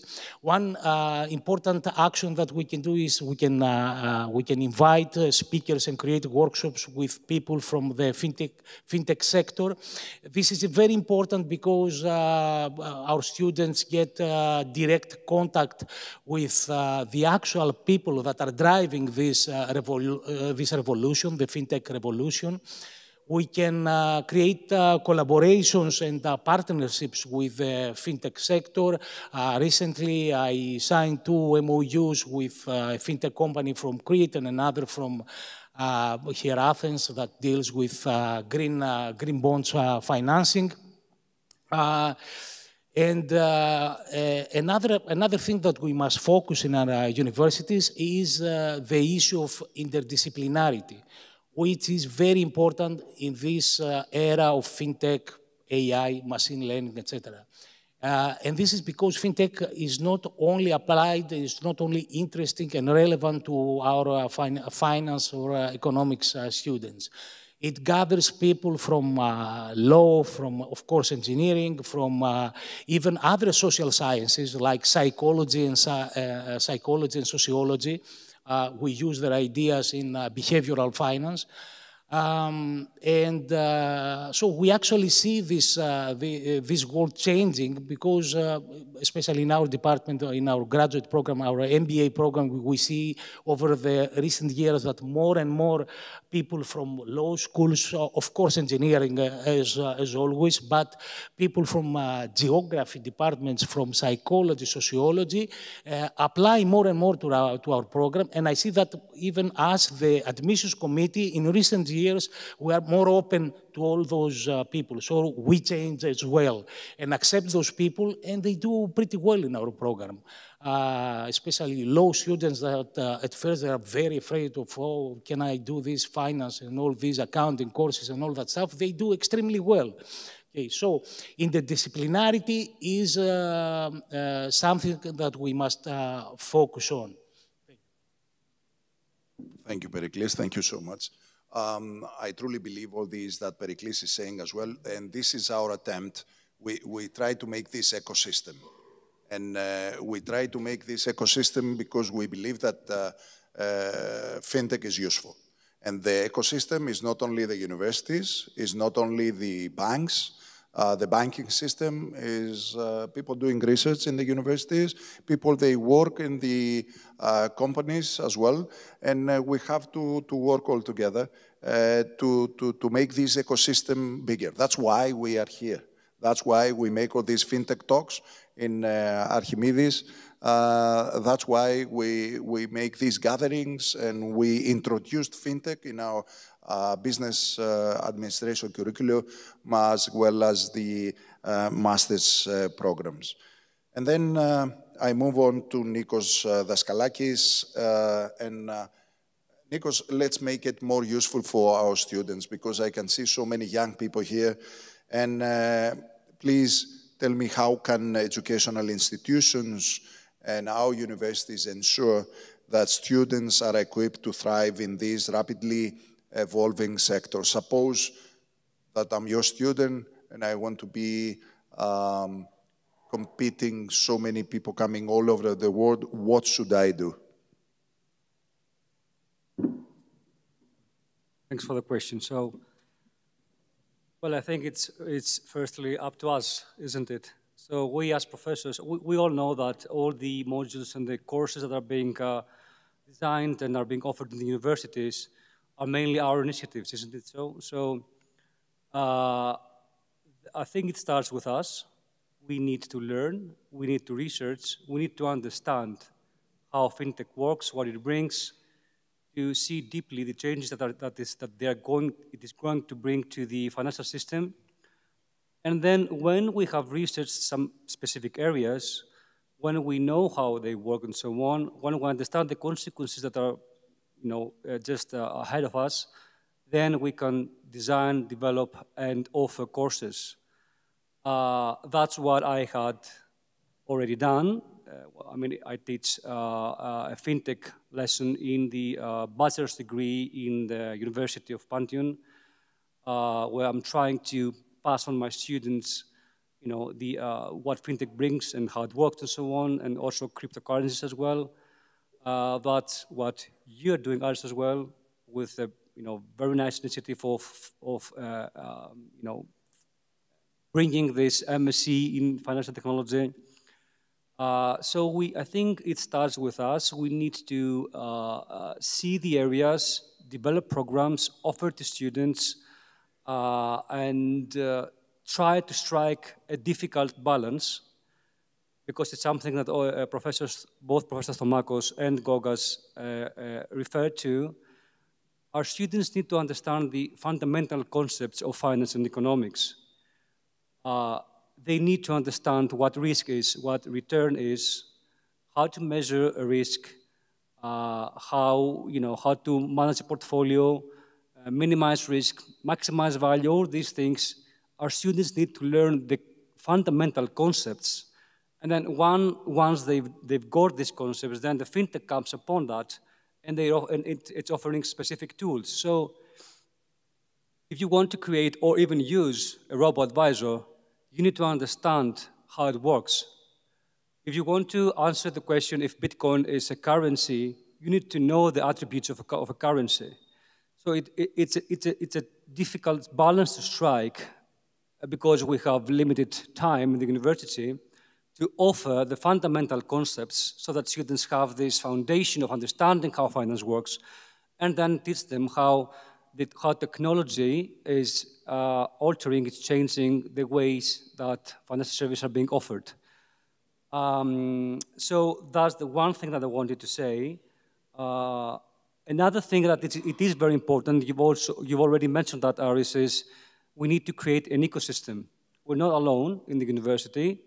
We need, and that's something that you're always doing, and it's a very good initiative. We need to bring different stakeholders together, universities, banks, fintech startups, everyone that is interested in this ecosystem will need to mingle together and try to find, ways to bring that forward. So I would say these ones would be, research, develop new courses, networking.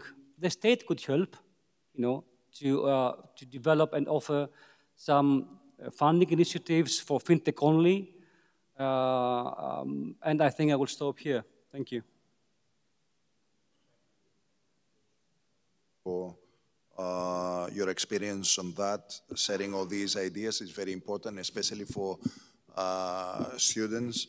And last but not least, Adonis, and we finish up with this question, this panel, with AI and machine learning driving fintech, because when we talk about fintech, mainly we use all these lovely algorithms, machine learning stuff, AI, all these innovation.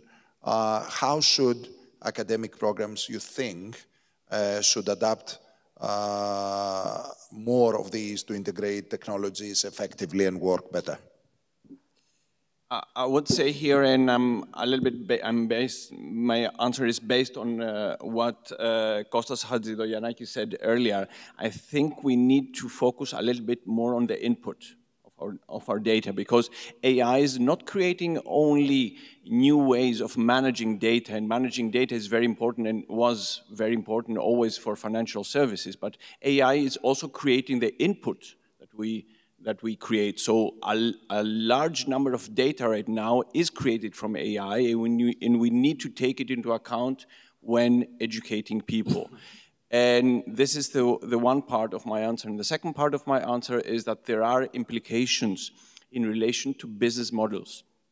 More and more financial services are decentralized, so we have more players, more interconnected players in the financial services, where in the past we had one big bank doing almost everything. Now we have a tremendous number of smaller players interacting, creating a very large number of new business models, which is also a new research field, a rather new research field that is worth digging in, I would say, in fintech. Thank you, Pericles. Thank you, Kostas, Nikos, Adonis. Thank you so much. Thank you all. And now is the best part of the conference. It's time for a lunch. Would like to invite you all to the Palamas building for lunch, for an hour break. So you're going to have the time for networking and think a bit of what we said. And then we're going to be back at something like 2 o'clock, and we're going to continue with more lovely panels on fintech. See you in Palamas building. Thank you. Thank you.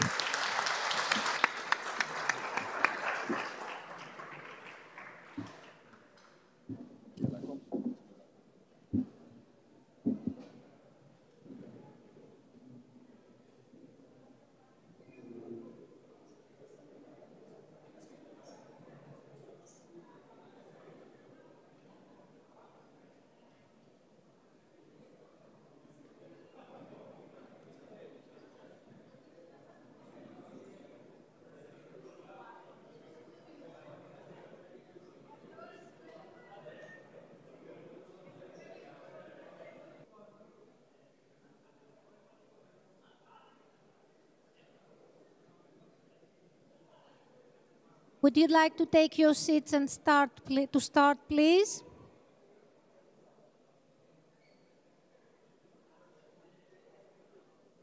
At this...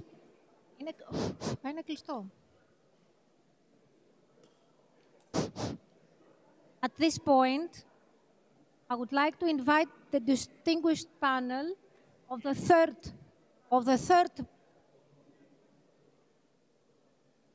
Δεν ξέρω, δεν ακούγεται. Hello, welcome back. Hello, everybody. Nice to see you all back. We're going to start the third panel. I hope that you have the time to enjoy the lunch. The timing was not very extensive. It was a bit limited, but two more very interesting panels to come. And then we're going to have another break for a cocktail. So you can continue your networking after that. Let's present the panel, please. Okay, the third panel is Fintech and Financial Education Initiatives. The moderator of this panel will be Professor Dimitrios Kenourios, member of the Administration Council of the National and Kapodistrian University, and the Professor Nikos Philippas from the University of Piraeus, Professor Dimitris Papadimitriou, lecturer in finance of King's College London, Violeta Spiropoulou, CFA Institute, President of CFA Society in Greece. Okay. Thank you very much. It is an honor to welcome you to today's session on FinTech and Financial Education Initiatives. We have three distinguished guests with us. The title of this session is related to the financial education initiatives and how it can support FinTech, the evolution of FinTech, or vice versa, how FinTech impacts financial education initiatives, not only in the universities, but in industry. FinTech, as we all know, arise amongst the most prominent sector, with investments surpassing $50 billion in the first half of 2024. At the same time, education in FinTech is seeing significantly growth. Indeed, the adoption of FinTech education programs has significantly increased by almost 30% on a global scale over the past 3 years. And given that, financial literacy is crucial for understanding these new technologies and innovative financial products. There is a survey from the European Commission Eurobarometer for 2023, which shows that financial education remains low within the EU, with only 18% of EU citizens possessing a high level of financial literacy. Moreover, around 36% of European citizens report feeling comfortable during digital financial services, while 44% lack basic digital skills. Given all this, I would like to start with my colleague and Professor Nikolaos Philippas from University of Piraeus, who is the chairman and founder of Hellenic Financial Literacy Institute. And I would like to ask you, Nikos, how can financial education empower individuals to effectively utilize the tools and services provided by FinTech companies?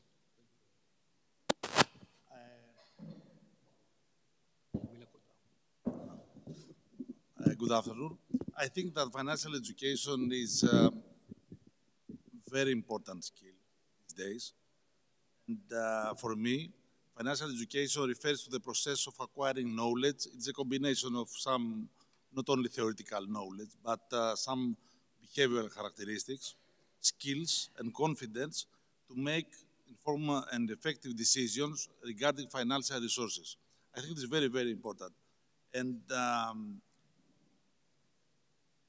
in the University of Piraeus, I have launched a very interesting course named Personal Finance. There are some questions about this topic. For example, I have some thoughts and I want to share with you. There are various issues arise for discussion. For example, what are the specific topics should be taught to our students or to the citizens? Who will write the books? And finally, who will teach these topics? For example, in the personal finance course, I teach at the University of Piraeus, the only course of this kind in Europe. I have incorporated in the course, in the syllabus, I think a very effective combination of knowledge. For example, for the simple macroeconomic topics, such as inflation, savings, budgeting, and finally, even including cryptocurrencies. It's not very simple to combine all these topics. On the other hand, there is another course in Cyprus with a name, but as I have seen the syllabus, it is quietly theoretical. And this is not efficient, for example. So financial education helps individuals, of course. It is a lifelong skill, very dynamic. And yesterday I was in an event in a very, I think, smart application, fintech application in Plum, which combines effectively some ideas from behavioral finance, and I'll show you in some words the whole concept.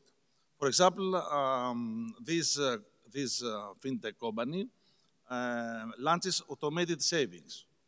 Very interesting. Then he uses an artificial intelligence idea. Based on this analysis, they set aside small amount of money from €1 for investing. And of course, you can invest in every country, ETFs, Apple, some pieces of Apple, and so on.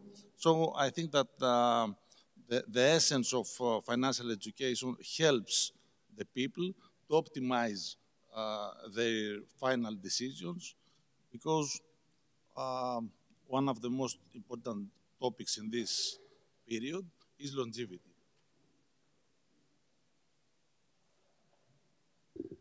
Thank you very much, Professor Philippas.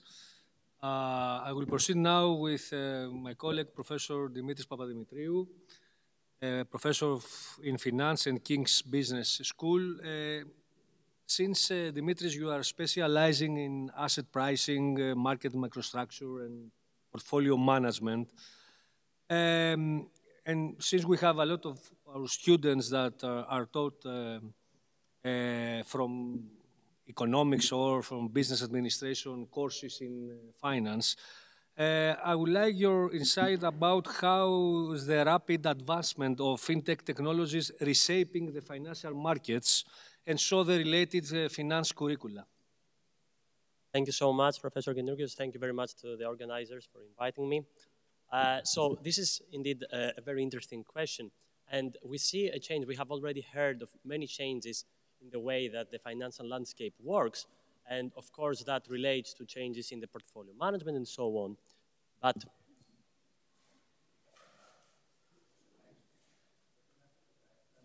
of course, thank you so much.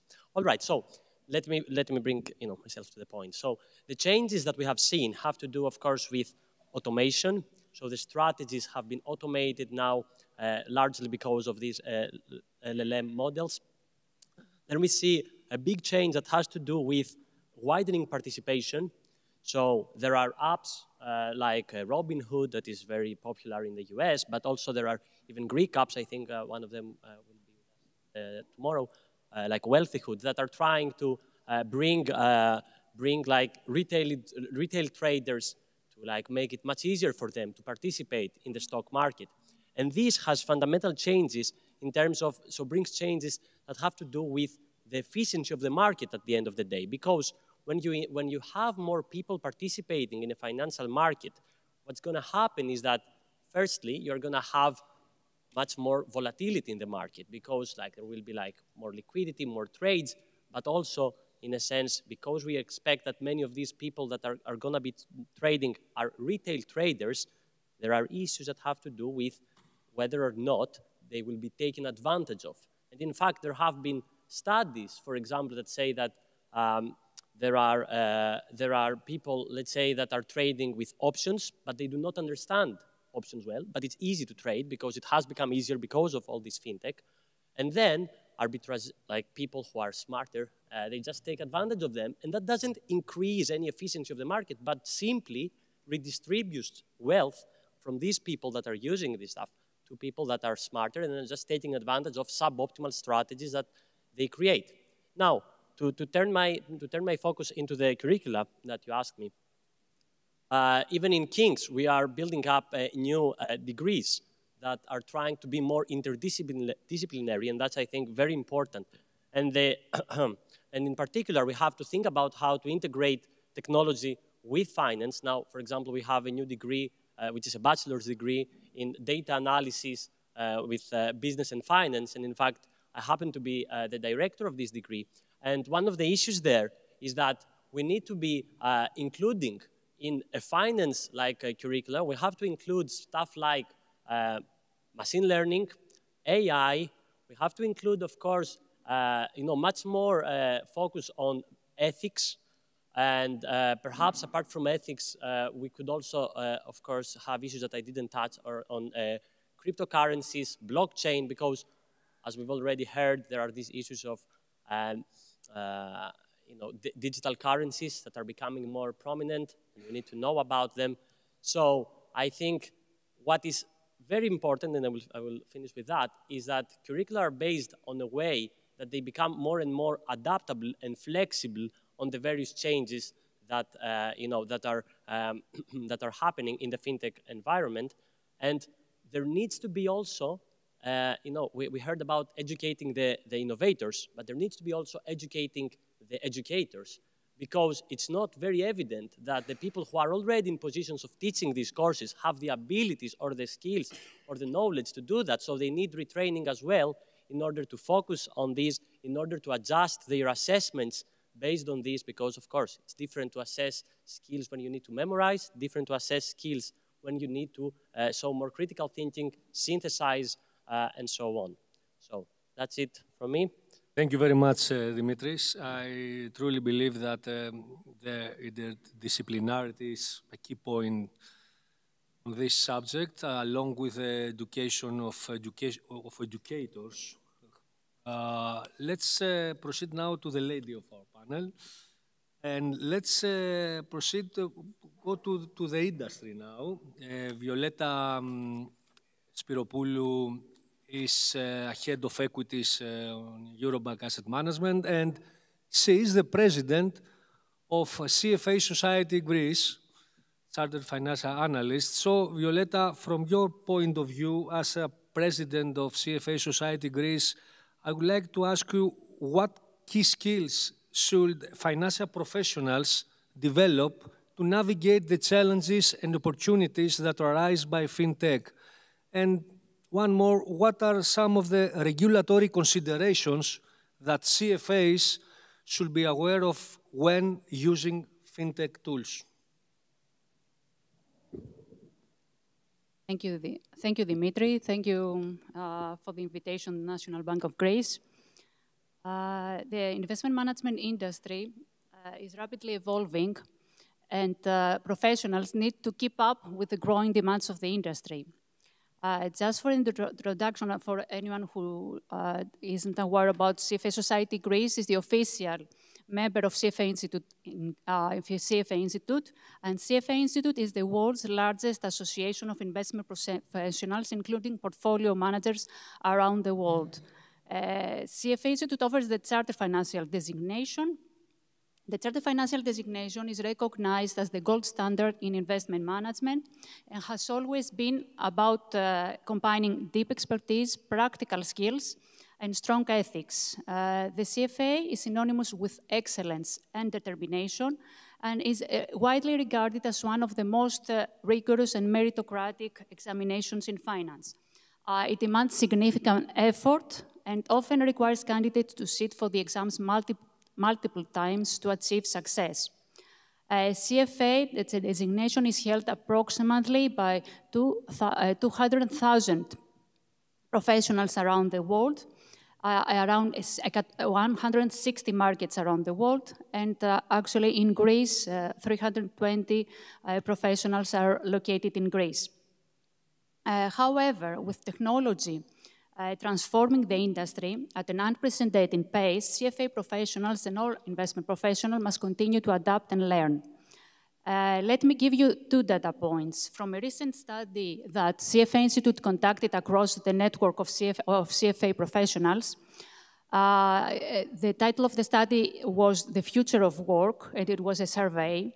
We have 2, I would like to convey to you 2 data points that will be very useful for our discussion. 37% of members believe that their roles, professionals, believe that their roles will be different in the next 5 to 10 years. And another data point, again, is that 71% believe that artificial intelligence and machine learning will be the tools and the major drivers of these changes. This highlights the need that we need. Not only all professionals need to adapt and learn. Technological skills such as AI and big data aren't nice to have. They're essential in investment professionals. The point I would like to make is that CFA Institute has updated the CFA program to include practical analytical skills. Just to give you some examples, that Python programming has launched in level 1 exam. Data science and artificial intelligence modules are integrated in level 2 exam of CFA. And also there are also specific courses like the data analytics certificate, which is available for all professionals, not only for CFA.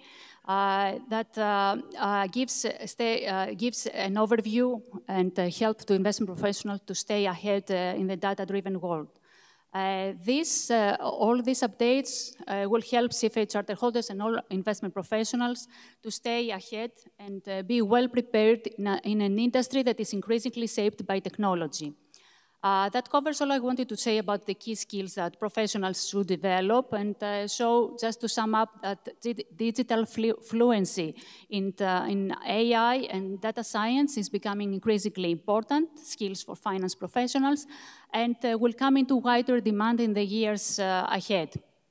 Now let's examine some regulatory considerations on the use of fintech, and I would like to highlight a study that is released very recently. I'm talking about the blueprint for the 2024-2029 legislative period in EU.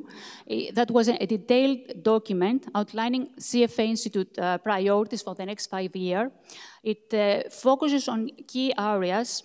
It focuses on resilience of capital market, on technology, on business contact, on sustainability, and on pensions. These priorities align with CFA Institute's ongoing research and core themes. This blueprint reflects actually the input of 17 CFA societies in the EU, including CFA Society Greece. And CFA Society Greece has proudly contributed with their input on this study. And all EU societies have contributed in writing their national perspectives and blueprints. I would like to highlight just some key takeaways for this study about the ethical use of artificial intelligence. And what is highlighted it is that investment professionals should follow an ethical decision-making framework so that key questions should be addressed at each stage of workflow.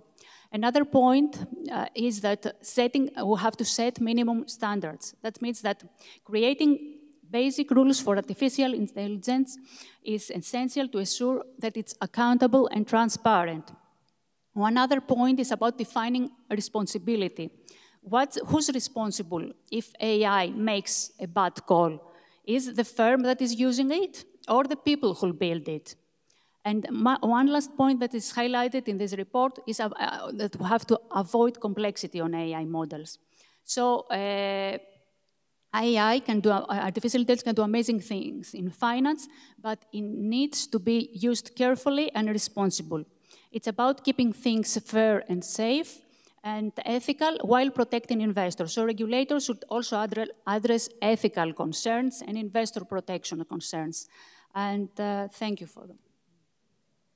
Thank you very much, Violeta. I think that the update of the CFA program is very interesting, and this will be reflected to the students of the CFA programs in the next years.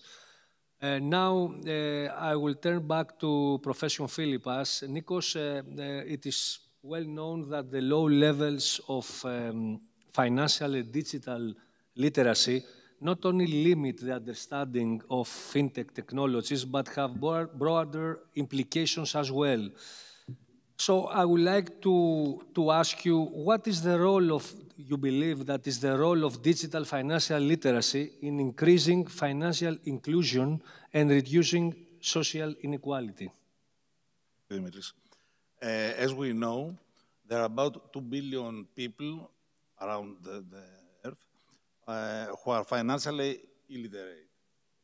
And financial inclusion is a very strong process to include these people into the financial system. The reasons that are excluded is, for example, they have lack of literacy skills. They live far from banks. You can think some places in Africa, how difficult it is to go to the bank, and other similar barriers. So financial technology can provide access in these 2 billion people, offering services ranging from funding, for example, micro funding or invest, to investments. So financial education, we know from the bibliography, that reduces social inequalities and increases economic and social mobility. I think it's very important. So digital financial literacy is a crucial enabler of financial inclusion and a powerful tool for reducing social inequality. I'll present you two very known examples. The first example is the very known Revolut. Revolut is a very known fintech company which offers these days 3.7 interest rate instead of Greek banks, which offers 0.5. And the second one is Binance. Binance is very clever, very smart fintech company, and which offers a range of cryptocurrencies to exchange with about, I think, 60 official currencies. This is a very smart application, and you can buy, if you are in Turkish, for example, to exchange Turkish pounds to Bitcoin or everything. So I think that finally that financial technology have significant transformed the financial service industry by leveraging technology to offer innovative solutions, but all this technology is connected with high risk. So again, financial education is crucial for objectives, finally, to select from investments to funding. Thank you very much, Nikos. Dimitri, since we have a lot of students here and they have taught the so-called modern portfolio theory of Harry Markowitz back to 1950. I wonder how is fintech affecting our knowledge on traditional portfolio management, on traditional portfolio theory, and also our knowledge on risk management. Sure, that's a very interesting question as well. And indeed, it has changed a lot. And the reason it has changed is the following. First of all, as I've already mentioned, there is now many more retail traders who are trading not only on the stock market, but also in more complex financial derivatives.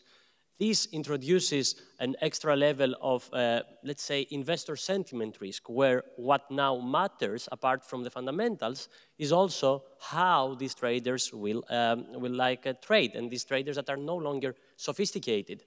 And in a sense, this is the general field of market microstructure, where we see, in a sense, how informative are the players that are in the market. So, on the one hand, we have many more who are not that informed, and on the other hand, we have the sophisticated traders who can use these tools in a much better way, and in such a way they become much more informed, for example, by taking advantage of alternative data, and they use, let's say, geolocation or things that are very closely related to new technologies. And moreover, one big difference is that while so far we have learned and we have developed theories that explain linear models, linear factor models, when we take risks, and we do not pre-assume, but in a sense, we have in our minds that they affect linearly the returns, and the reason why we do so is for convenience. Now, in practice, what's happening nowadays is that investors are using many more like non-linear strategies, and the non-linearities are what machine learning can do very well.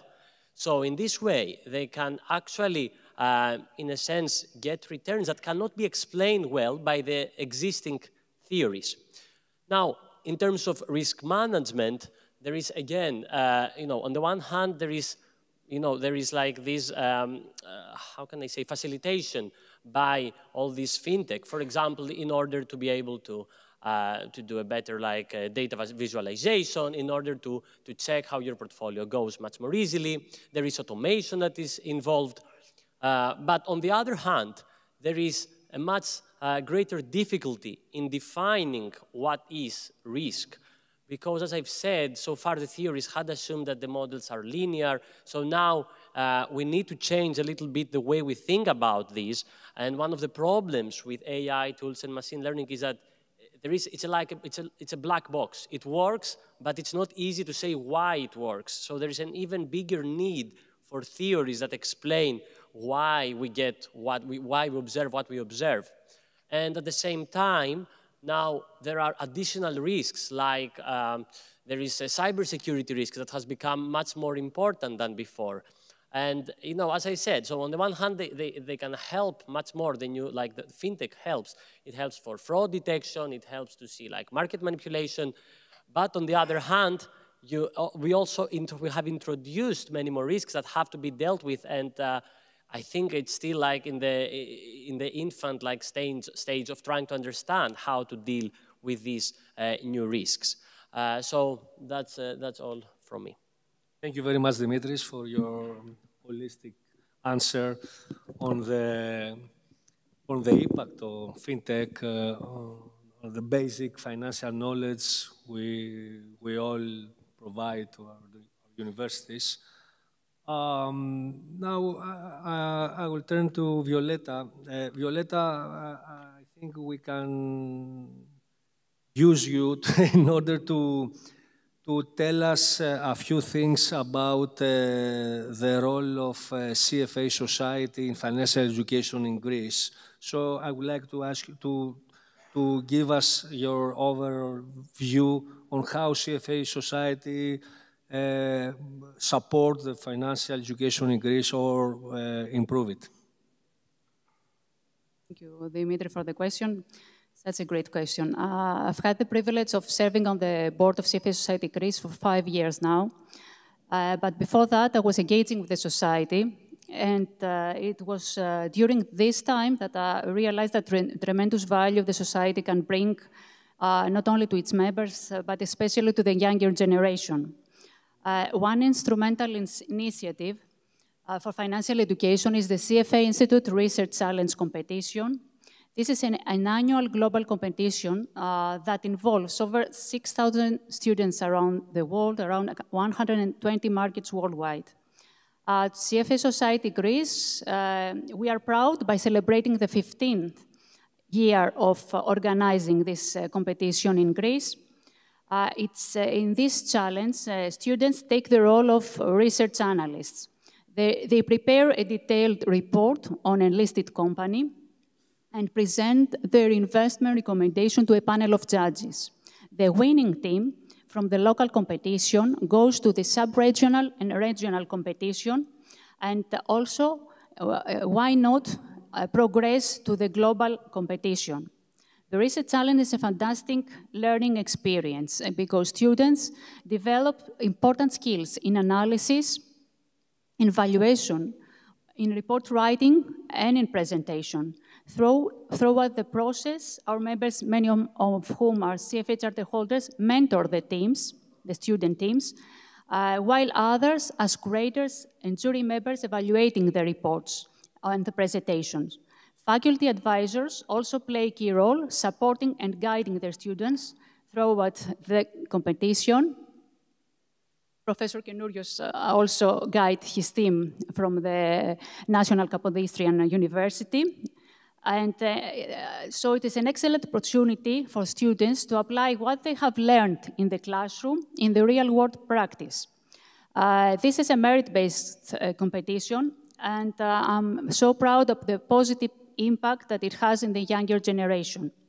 It's a global effort to nurture new talent in the investment industry. Many finalists from the Research Challenge go on to enroll to the CFA Level 1 exam, and the competition has strong support also from the large financial companies, many of which sponsor the competition, also offer paid internships to participants.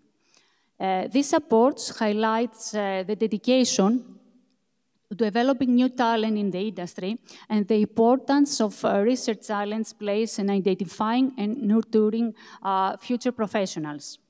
Moving on to my next point, we also run training seminars for CFA program candidates, providing a structured classroom style setup to help them get ready for the exams. The sessions are led by experienced professionals and CFA charter holders who have the relevant experience. In addition, we have developed a mentorship program where CFA charter holders become mentors for candidates and support them in their journey to become charter holders. On top of that, we have also teamed up with Athens Stock Exchange to provide a seminar series in investor relation and other topics. These sessions dive into the essential tools and techniques an investor relation manager needed to have, and is run by expert professionals, which are instructors. Another point I would like to highlight, we have another range of educational events. First, our annual forecast dinner brings together expert research strategists from leading international investment firms to present their economic outlook for the next year. Second, we host an expert speaker series and webinar and panel discussion focused on sustainability and other major economic themes, all